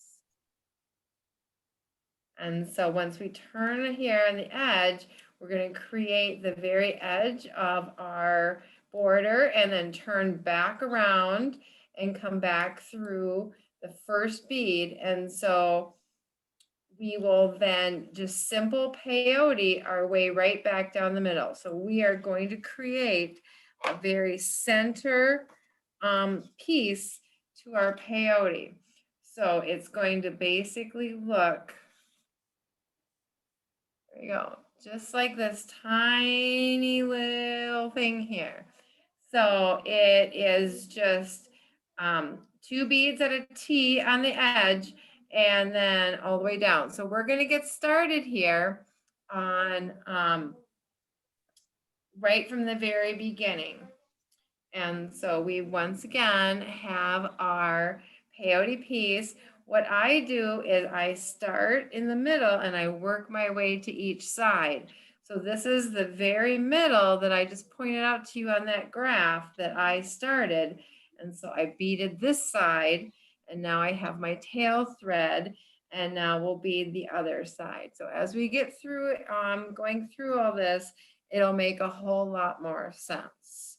And so if you want to, with your, I usually use a size 11 needle, And I'm using Toho Aiko beads here. And it is the Toho 1G thread that I'm using to work with it. And I just pull my thread right off of my bobbin. And then I'm going to thread my needle. And so the easiest way to thread your needle is to actually put the needle onto the thread. So I smooth out the thread with my fingers the whole long way. I'm not waxing my thread for this. And then I take the thread and put it right between my two forefinger and my thumb and pinch it so you can just see the very edge of my thread. And then I'll take my needle and put the eye of the needle right down on the thread. And then I can pull my thread, and it's a really simple way to thread your needle. And so I'm just going to pull out an arm's length of thread. You don't want to do anything more because your thread will get damaged and while you're working with it.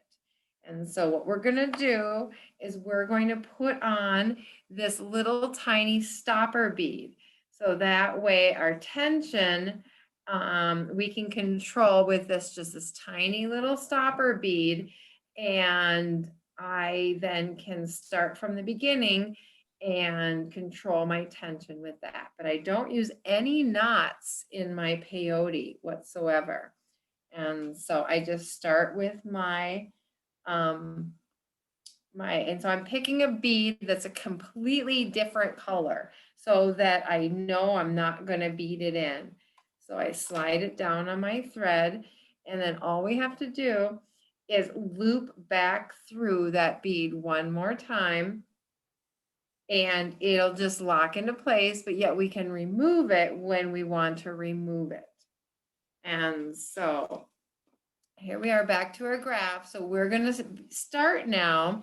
And so we want to start once again, the edge of this bracelet is a brown bead, and then 3 teal beads, 3 blue beads, and then you reverse it, 3 teal beads, 1 brown bead. So it's pretty easy with your graph. And I just penciled it out here with some colored pencils. And so you can draw anything. Otherwise, you can have your sample right here to look at as well. So you can figure out what you're doing. So on the edge, we're starting right in the middle. So we're going to add 1 brown bead. And then we have 3 teal beads. So pick up your 3 teal beads. Then pick up your 3 blue beads, which are in the middle. And then it's back reverse again. So it's 3 teal beads and 1 brown bead. And so then slide them all the way down to your stopper bead so that you've got them all on your thread. And you can now tell if you did something wrong because the 3 blue beads are in the center. And if you don't have the same beads on each side, then your pattern is going to be off.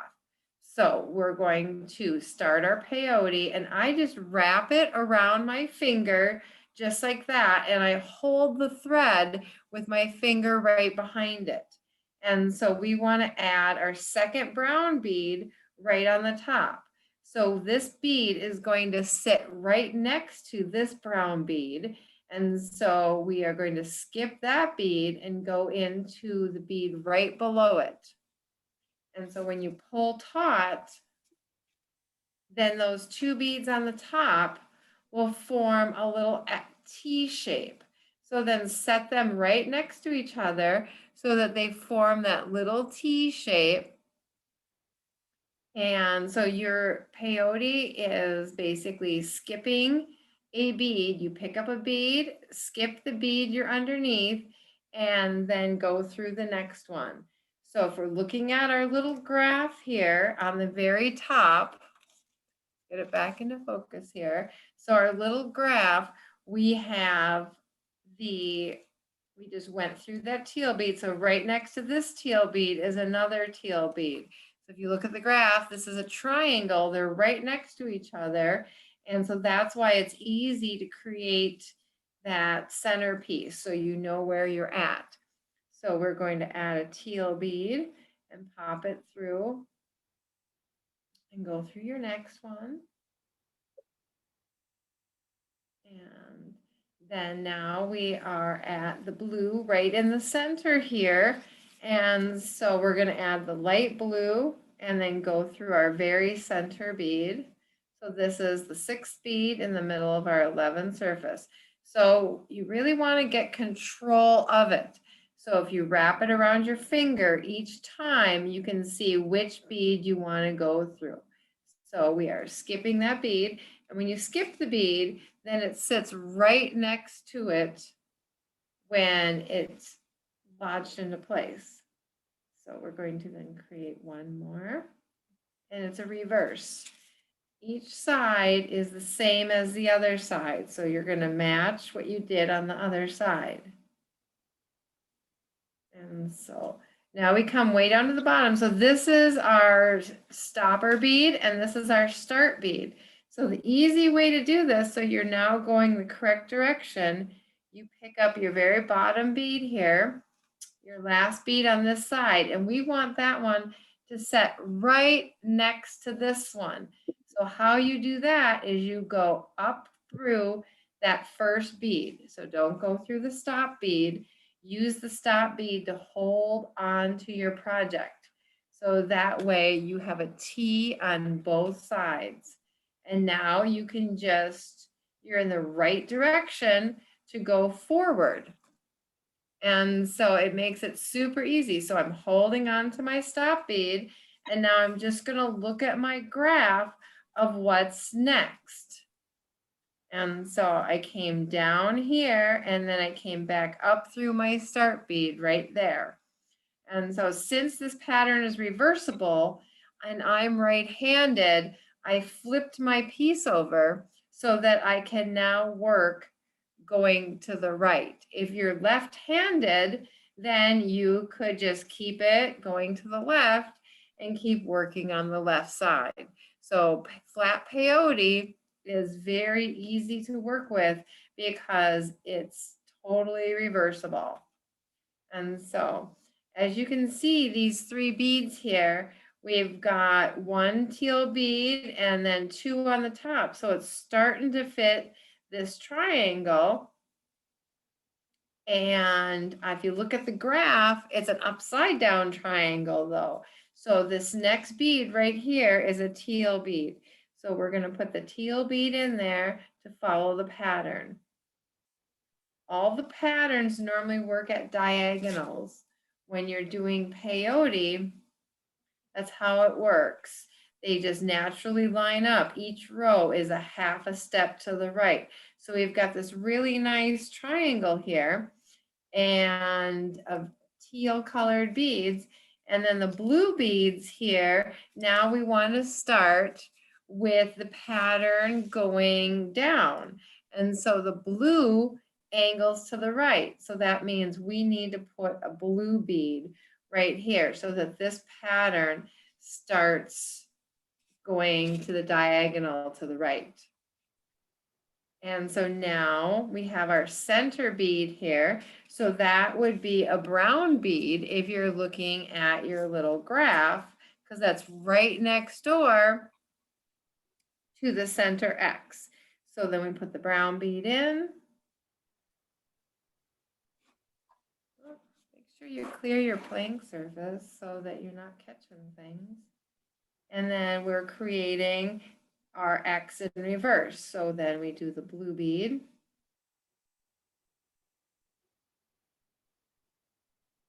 And once again, we're doing our diamond of teal. So we need to add the teal bead. And now all we do is turn around again. This one, I put a band of brown all along the edge. So you have one single stripe along the outer edge. And it just gives it a really nice edging profile. And pretty easy place to work. So if it's a little loose, just remember to tighten up your stopper bead and then it'll lay right back into place. So our pattern is really starting to come into play here. And so now that we've got our triangle, we need to finish our blue opposite stripe. And so each diagonal goes both directions. And so if your bead gets loose, just grab the end where you were and pull that one, and then it'll tighten right back up again. So if you keep your thread balanced around your finger behind it, you'll keep a nice tight tension. So now we want to create the inside of this pattern. So we need to put a brown bead on this side and a brown bead on this side so that it will continue the next line of the stripe. So each one is going to go at a diagonal one direction and then a diagonal the opposite direction. And we're just going to peyote our way here. So you see the hole. And so that means if there's a hole, a full hole, that means you need a bead there. So we're building the rest of this blue diamond here. And so we're just going to peyote that. And so now we just got to the end and there isn't any hole to go through.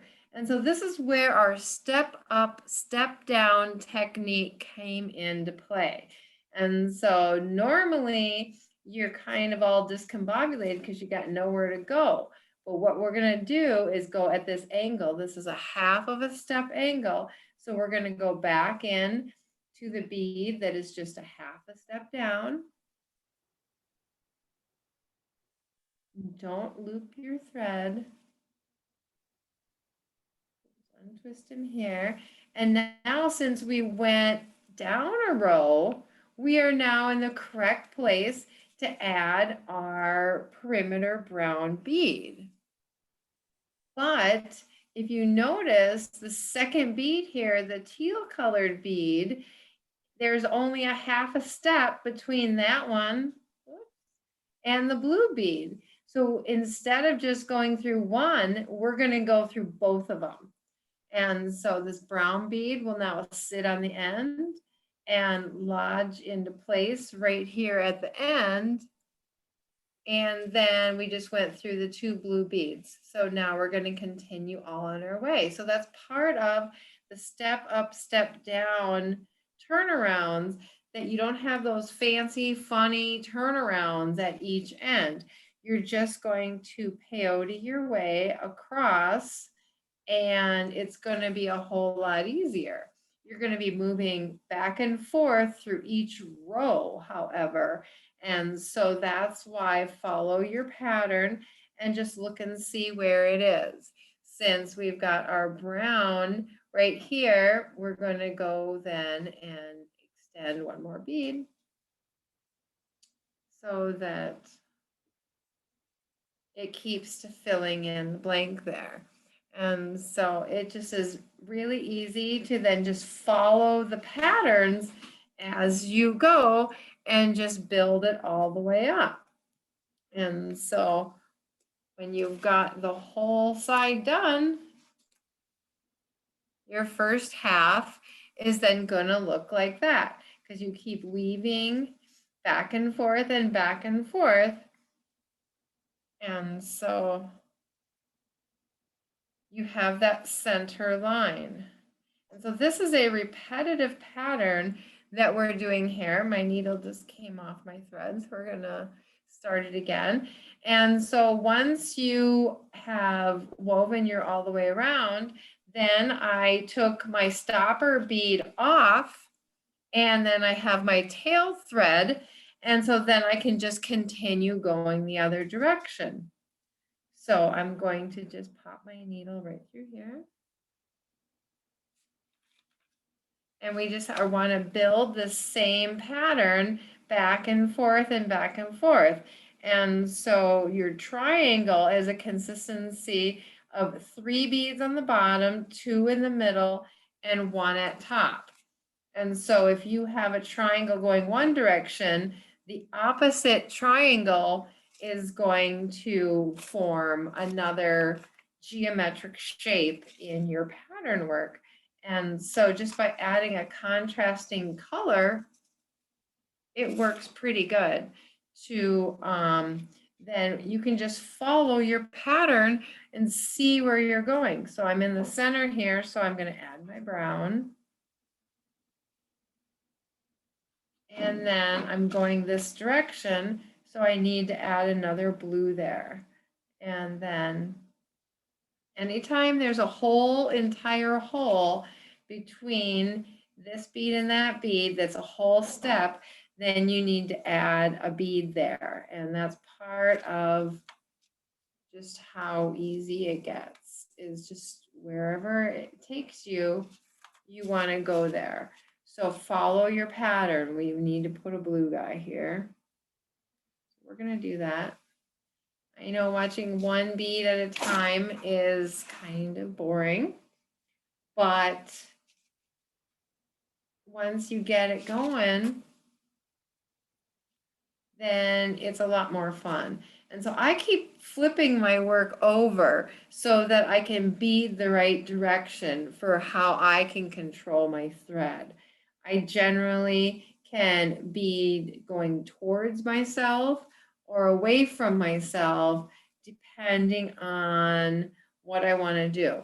So now I'm at the end here again, where I only have one full step between my light blue bead and my teal bead, and I got nowhere to go after that.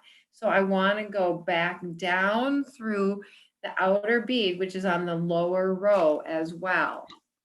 So I went through 2 beads after I added 1. And so now I'm right here, and I'm going to add my brown one on the end, and I'm going to have to go up 2 beads. There's only a half a step between those 2, not a full one. So then you just go through both of them, and that way this one sits right here on the edge, and this one then will lay right in place. So now you're all back even again, and you're right in the middle. And so don't worry about what row you're in except for the pattern. You'll just move up and down in the pattern in order to just keep going. So that way there's no funny turnaround. It's just keep going. So I just added my center bead again, and now I add my brown bead. And so every so often you're going to catch up with yourself to figure out, and it'll all even out. So then you'll be back on the same row again. So it's pretty darn easy to figure it out. And just move up, move down. And that way each turnaround is always the same, just super clean and even. And when you're working on a bracelet with just one simple repetitive pattern, it's a little bit easier to figure out, there we go, where to put the clasp. What I did on this one, since it's so uniform, I just did a little bit extra on either end. I start in the middle so that I can measure and figure out where my wrist size is. And so I usually like the whole bracelet to be somewhere between 6.5 inches, maybe up to 7. And so I need to take my clasp into play of where that's going to be, but I want the pattern to be symmetrical on both sides. So there's not a funny end here or there. So that's why starting in the middle and working your way out to the edges each time, then when you put your clasp on, you'll have a nicer place to end each part of the clasp. So then your pattern will be even. And so these are the nice beadable symbols findings. and they're the same size as one of the Toho 11 cylinder beads. And so it fits in there beautifully. And so all I did was I went to my very end triangle on each side and then remeasured with my ruler how big I wanted it. And then I added a little bit more on each side just so that it would be uniform to the right size of my wrist. And so that's why starting in the middle is a whole lot easier than starting on one side, because you're not sure how big your pattern is. So when your pattern is a little bit larger, you can do the exact same thing. And so I started right in the middle again, right on the X.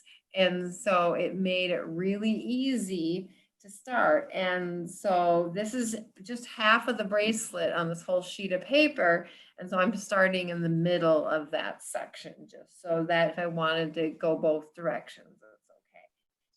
So your outside bead, remember, is always your first bead. And if you're starting right at this intersection where you have that, you're always going to have the 3 in the center.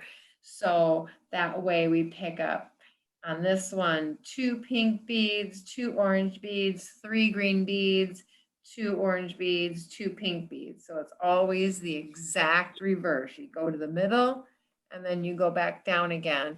So it makes it a lot easier to figure out where you're starting, and then just bead out to the ends so that you have a nice uniform pattern. And each one is going to be a different length.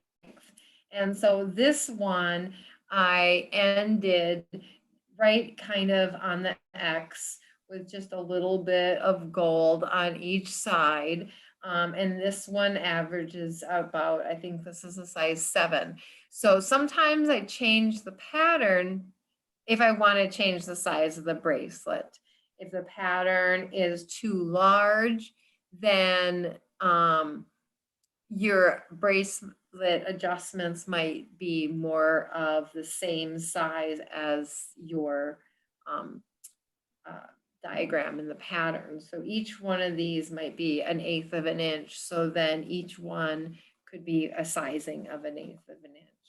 So that's partly how you might want to decide the size of your bracelet. Also, because of the magnets really dictate the pattern of the bracelet.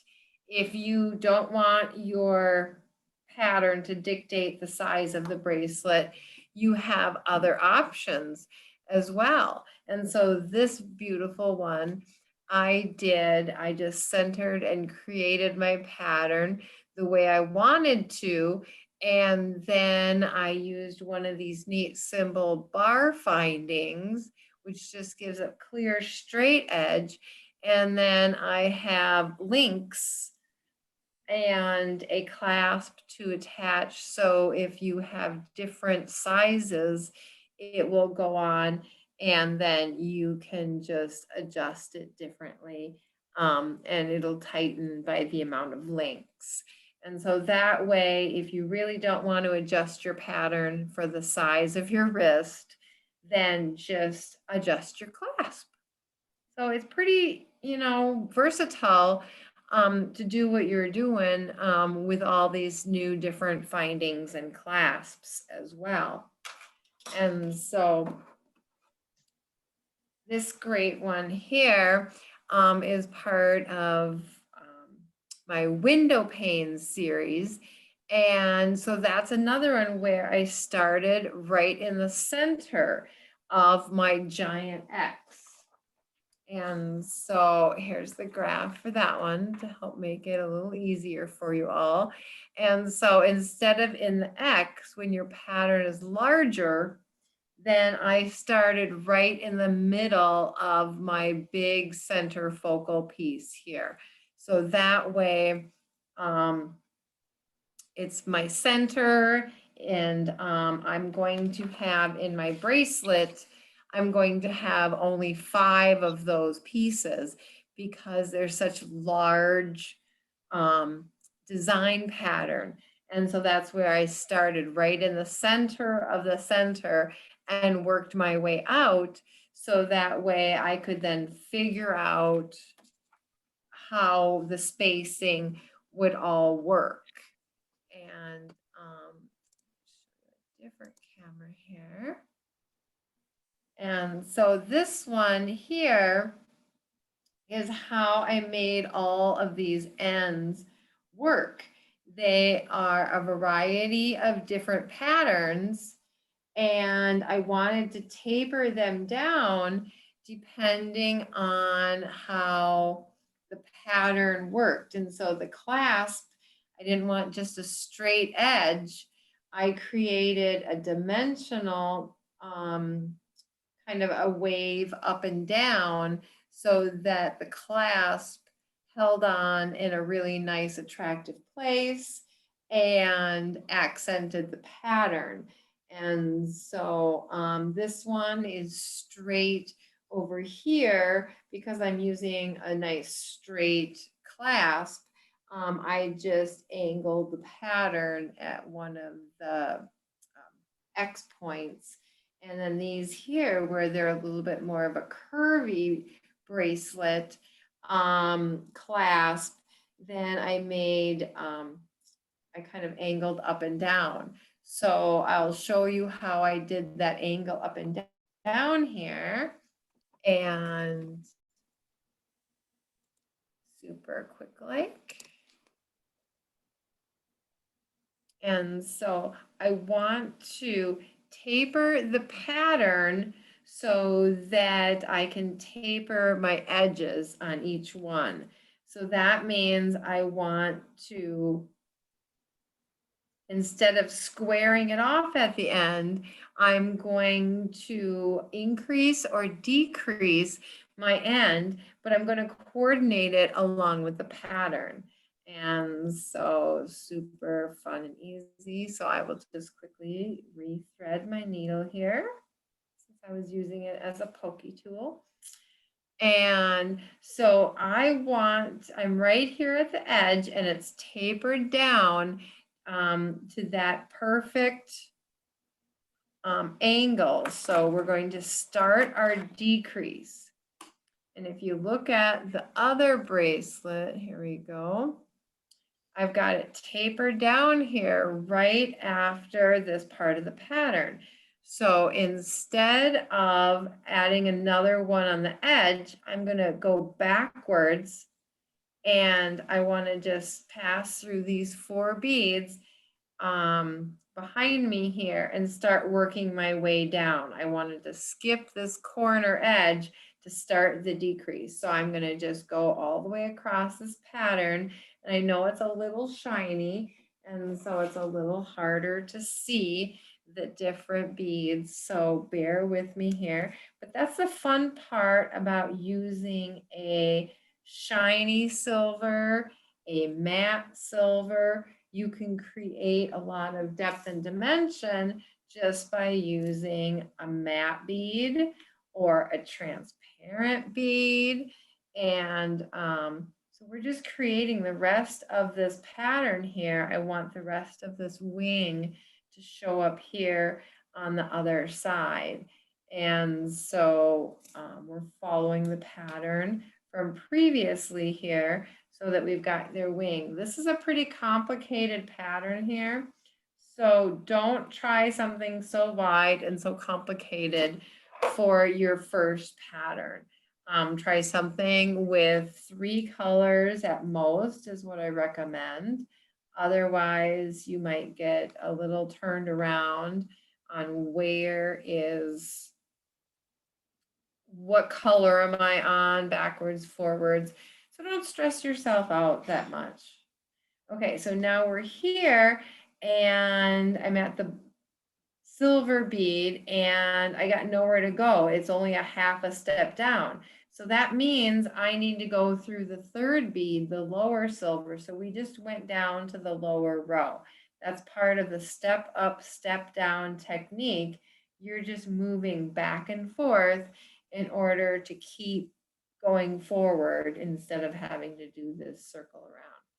So now I just got to my other side once again, and I've got this same start to my decrease that I want. So instead of moving forward and adding a bead, I'm going to go backwards and slide through all of these so I can come back where I want to be.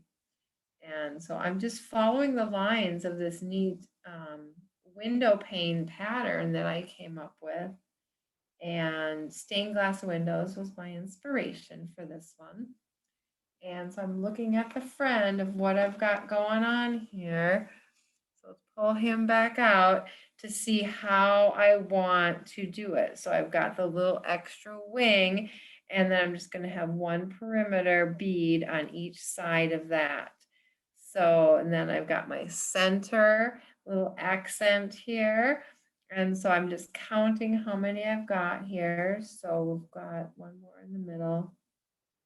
I know this is the boring part where you just watch somebody put in beads, but maybe you're beading along with us. And so we're excited to have you join us in any way you can. And so now I'm right here again. I got nowhere to go. So I got to step back down to get to that lower row. And so right here is my end. And so I've already started my decrease. So I'm just going to go with it. So I'm going to go back through both beads at the end and see how this third bead now just lays right into place. And I'm starting my descent all over again here. So now that I've started to descend on both sides, all I'm going to do is catch my thread at the outer edge, because this is brick stitch, right? Brick stitch meets peyote. And so then once you catch your thread and spin under it, you can turn back around and go through those descending beads to create that same angle. And so now we're just going to fill in the blank here. And since we can't, if you look at your next two beads, the one is a full step and then the other one is a half a step. So that means we need to go back up through both of those beads. So we're just peyoting all the way across here and we're starting our descent. And so it's, and still fill in the blank. We want to create this little wave here. And then now we follow our pattern. And so that would be a silver bead. I usually separate my beads by colors that would be opposite so that you don't accidentally pick up the wrong color. So once again, we're back to another little step up. There's a whole step, so I know I need to fill in a bead, but then there's only a half step. So that means I need to pass down through those two beads to get to where I was. And so that way we're just moving up or moving down and you're following along with your pattern. And so it's just a way to get to the end to make your bead finished, your project look finished. So once again, I have to step down to the lower row and I am now at the other side, once where I was. So we've got a double decrease going on here. So now I'm going to catch the thread on this side and turn around and go right back where I came from so I can continue my descent.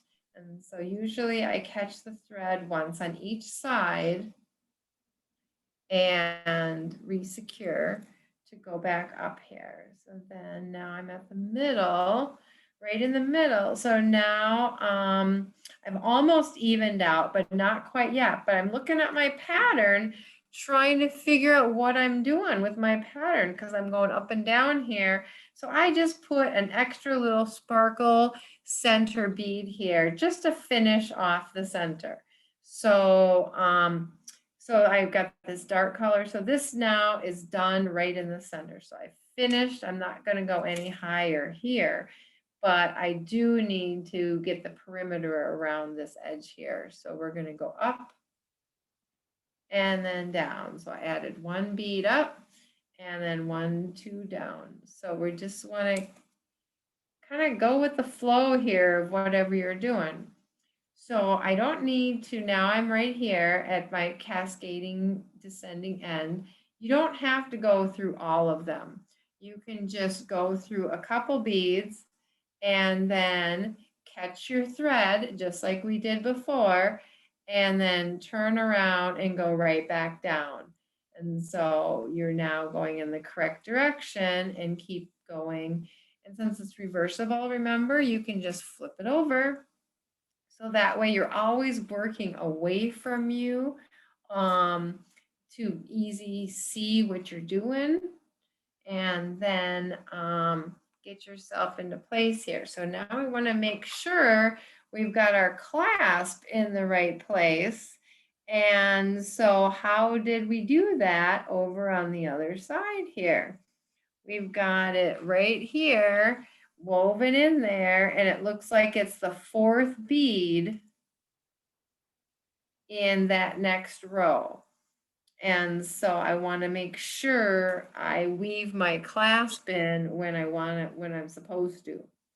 So if I'm right here in the middle and I've already finished this, I don't want to add any more beads, just pass through the beads instead of adding them. Follow your same thread path so that you don't catch anything, but that way just move up and down till you want to be where you want to be. Kind of pretty self-explanatory, right? And so then we're almost at our very end. That way we've come back over here to this side. Don't loop your thread, remember. So once again, all you have to do is grab your thread from the previous row, loop around, and you can turn around and go back the other direction. So that way you can finish where you want to finish. And so for matching your other side, it's just one more bead. And we have now finished our up and our down. And so all I did is I sewed my clasp right into place on the edge of those beads right there. So now I'm going to move my thread up and down here in order to get over to where I want to put my thread. And so, like I said, you can just pass through the beads without adding any beads to get to where you want to go. And since it's the end, you kind of want to reinforce that end anyway to have some extra strength. And so it's a lot of fun. So I'm just going to come out of the bead right next to where I want my clasp. And I'm just going to remeasure to make sure I've got it correct. And so the clasp just has little holes right in the end there. And so after that, I went through the bead right after it. So it's just going to sit right perfectly there. And so since I want to have it really strong on this end, I'm going to go all the way to the end and grab my thread at the end. And then slide back through and then grab my clasp again. Since my thread is so short, my needle's obviously falling off. I didn't leave myself quite as much thread as I normally do, but it's super easy to always add thread as well. So after I add my clasp and go through it again, you can always wrap through the bead that's right next to it in order to secure the clasp. And then we're just going to move up here and down there to secure the clasp on that side as well. And so then we want to do the exact same thing on the other end. So you would build this side out just like you did on the other end, and then you're going to attach the other side of the clasp to there. And so if you have any threads that are laying around, because you had added thread previously in your bracelet, then I just take my needle and put that on my tail thread, and I weave my tails right back in. And so if your tail thread gets all sloppy, then you can just give it a nice clean snip and thread it right back on. With these gray threads, they're so light. Sometimes they're hard to see. And so if it's a light gray or cream or white color thread, a lot of times I will color the end of my thread with a Sharpie in order to be able to see the thread. And so, so I've got my tail here, and I just want to weave it back in. So all I'm doing is following a previous thread path, and I'm going one bead at a time to slide that back in. And so then I can just weave it all the way through, one bead at a time, through the whole bracelet, and just kind of zigzag my way through the bracelet. And then after you've done that with your tail, then just trim off your tail. And so that way, then you have no extra threads and there's no knots whatsoever either. So super, super fun and easy. If you want to make a cute little earring, which has a nice little pattern in it, I started my earring right up at the top here. Instead of starting in the center of the pattern, because you want to make sure it attaches to that ear wire clasp, the earring. These symbols components are really neat. They have the bead in, and so I believe this one is 7 beads on the inside. 1, 2, 3. Yep, the 4th one is the center, and then 5, 6, 7. So then this would be on the outside of 7 beads. And then I increased to create this nice little shape. And so this one is the same one.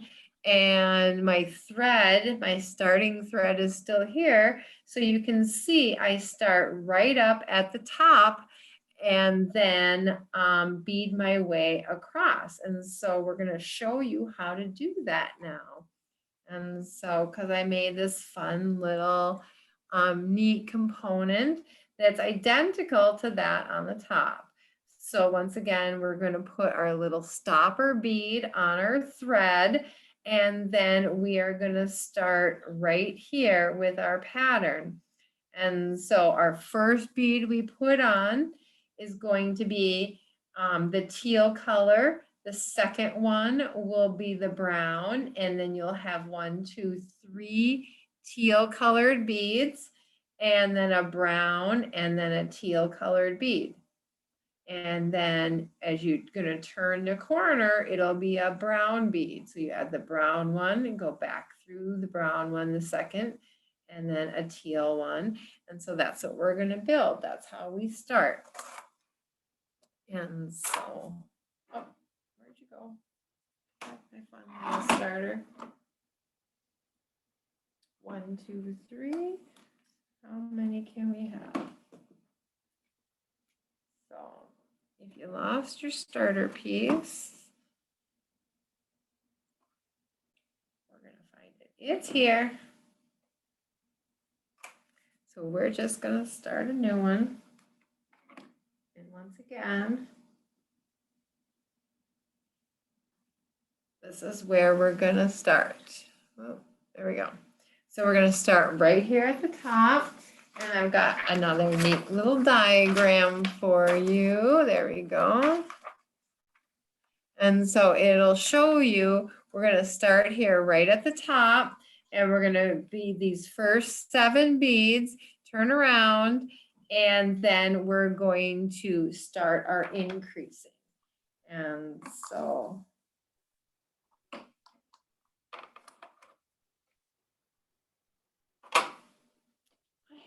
all made that was right at this point, but obviously we're going to make another one. I think I threw it. Okay, so the very first bead that we're going to put on here, once again, is the teal and then a brown and then 3 teals. Oh, whoops, stopper bead. Don't forget your stopper bead. Getting all excited because all we want to do is bead, right? And so after our stopper bead, the outside one, blue, brown, 3 of those crazy teal blue ones, another brown and a blue. So this pattern, the very first beginning isn't totally symmetrical. So we are going to start our angle right away. So next to this teal blue one, I'm adding a brown one. And remember, just slide it down to your stopper bead in order to get your. And so then we want a blue, go through the blue, another blue, and then we're going to end with the brown. And remember, when you're at the very end and you're starting, you're going to go up that first bead. So the thread, your tail thread is coming down out of that first bead. That way you'll have a T on the top, a T on the bottom, and you can orient which direction the beads are going to go. So I flip it over so that I can work on the right-hand side. And on the top of this, right here, we're not going to have a second bead. We're going to have a little space. So remember, if you don't want to put any beads in, just pass through the next 2 beads, the one that you're sharing, and then the new one, which you would normally jump up to. And that way you've just skipped that spot. Because what we're doing is we're just putting this tiny little top bead on there just to create a point at the top. Because why not? It looks nicer if it's a point at the top. And then because we don't want to add a bead, I'm going to go down through the lower row and up through the first row. So that way now we're going the correct direction. So we've just created our top here. Now we want to turn around and go down. So we pass through the first bead. And I'm looking at my pattern here of seeing what I need. And it would be that next brown bead. So that way we add the brown bead in there. And then we're going to start our pattern. So if you look at the pattern here, it's a light blue bead, which goes in the middle of this point. We create the point. It's always harder to hold on to the very beginning because it's so tiny.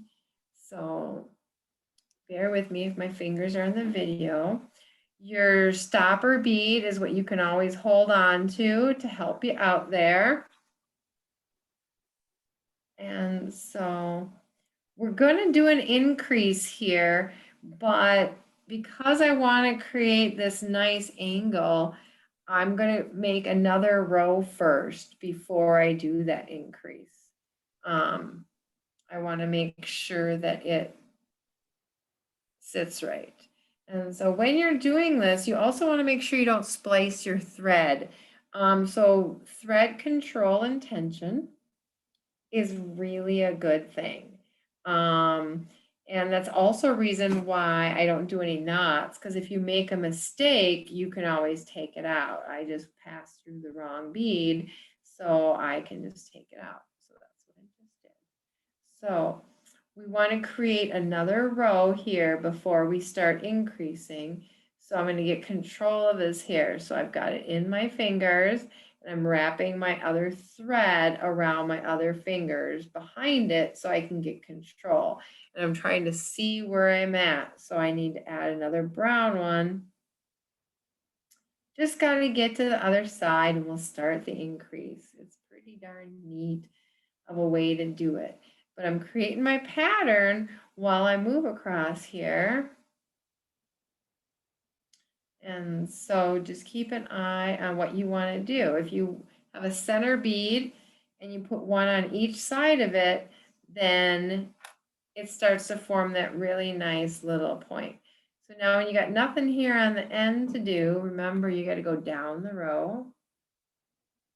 And now you can just turn around and add the bead. So remember reversible. So now you have nowhere to go. You got to go up 1, 2 beads that way. Now you just evened yourself out. So we're back to even. We're right in the middle here. So we added our pattern. Okay, so once I get to the end here, now is where we're going to do our increase. So I just got to my end. And how peyote works is your beads, this one bead here sits underneath these 2 beads right on top there. So it's kind of like a brick. It lays just like a brick. And so if we're coming out of this one bead on the end, I want to add another row on the end. So I am going to pick up 2 beads and I'm going to turn around and go right back where I came from. So if my thread came out of that bead, I'm going to go right back through that bead I came out of. And because it's only a half a step, I'm going to go through the bead after it too. That's just part of this pattern. And so we got to remember to clear our playing field here, right? We got stuck on our needles. So now those 2 beads you just added are your next new row, and you want to make sure they sit side by side. So that way you've just added your new row. And so now you've got somewhere to go. So flip it over and continue your pattern. And since right here, see, we only have 1.5, we go through both beads. And we're continuing this fun pattern. So now we're on the other side again. And so we increased on the first side. So now we're going to increase on the second side. So once again, pick up 2 beads and turn around and go right back where you came from through the same hole. So that way those 2 beads you just added will now increase the new row on that side. And so I keep flipping it over. So I'm working away from myself. I just can control my thread better and my tension better. And so we have 1 space here. So we're going to add a bead. And then there is only a half a space here. So we're going to go up those 2 beads. If you don't have a full space to pull a bead, then just go through it. So right here, we now don't have a full space. It's only a half. So we have to go through that lower row. So you're going up, you're going down, you're going up, you're going down. And that's just how it is. So it just is smooth as silk. You never kind of turning around and funny. So now we're back at the other one. So since we want the beads to lay 1 right here and 1 right here, we do the same thing. Add 2 beads. And then turn around and go right back where you came from. Those 2 beads are now your next row of increase. It's that simple. Increase, decrease, increase, decrease, up, down, and that's just, so you can create any pattern you want, any style of anything you want, just by a simple step up and a simple step down. So when you're done and you don't want to increase anymore, then just continue peyoting like you normally would. And so it's a really easy way to create all kinds of patterns of anything you wanted, with just a little step up, a little step down, and you have nice clean edges, and your work is all free flowing. There's no kinks in it. There's no like extra curvature. There's no, all your patterns just show up really clean, clear. And so if you want to make something that is a little bit more complex, that isn't uniform, like I said, always start in the center of your focal pattern. So like this big hexagon, start right in the middle there. And so here's your pattern. So then you would start right in the middle of that diamond shape and then work your way out to the edge. And that way you're always centered and you'll always find yourself, you know. And so these clasps, these symbols clasps work really good for necklaces as well as bracelets. If you're doing fun little earrings, and you're just doing a simple little earring, once again, you would start right at the top and work right across. And then these little simple findings that you just weave in right at the end, and they act just like your bead at the end. So when you're designing your patterns, you want to make sure where your clasp would go. And so that way your pattern is right there in the 7. And then I've got the clasp right there on the end. And so you would start here and you peyote, peyote, peyote all the way down there like that. Or if you've got your other one, same thing. We started right here at the top and then we increased our way and worked our way. And then we decrease our way down just like we did on the other bracelet to create the nice end. And that way you can have an earring with a little bit of curvature, a little bit of shape for however your little findings go, because these neat little findings have a curve on them or else they're a straight bar. And so you can do all kinds of neat little things with it. Since this is a 3-color gold, it's a little harder to see on our shiny video, but they work pretty darn good. And so creating your little fringe, you would just do the same way, increase, increase, decrease. So I'm not sure if we have alleviated any of your fears or not of how to get started, how to work up your video, how to work up your bracelets, how to work up into a necklace. You know, it's hard to say.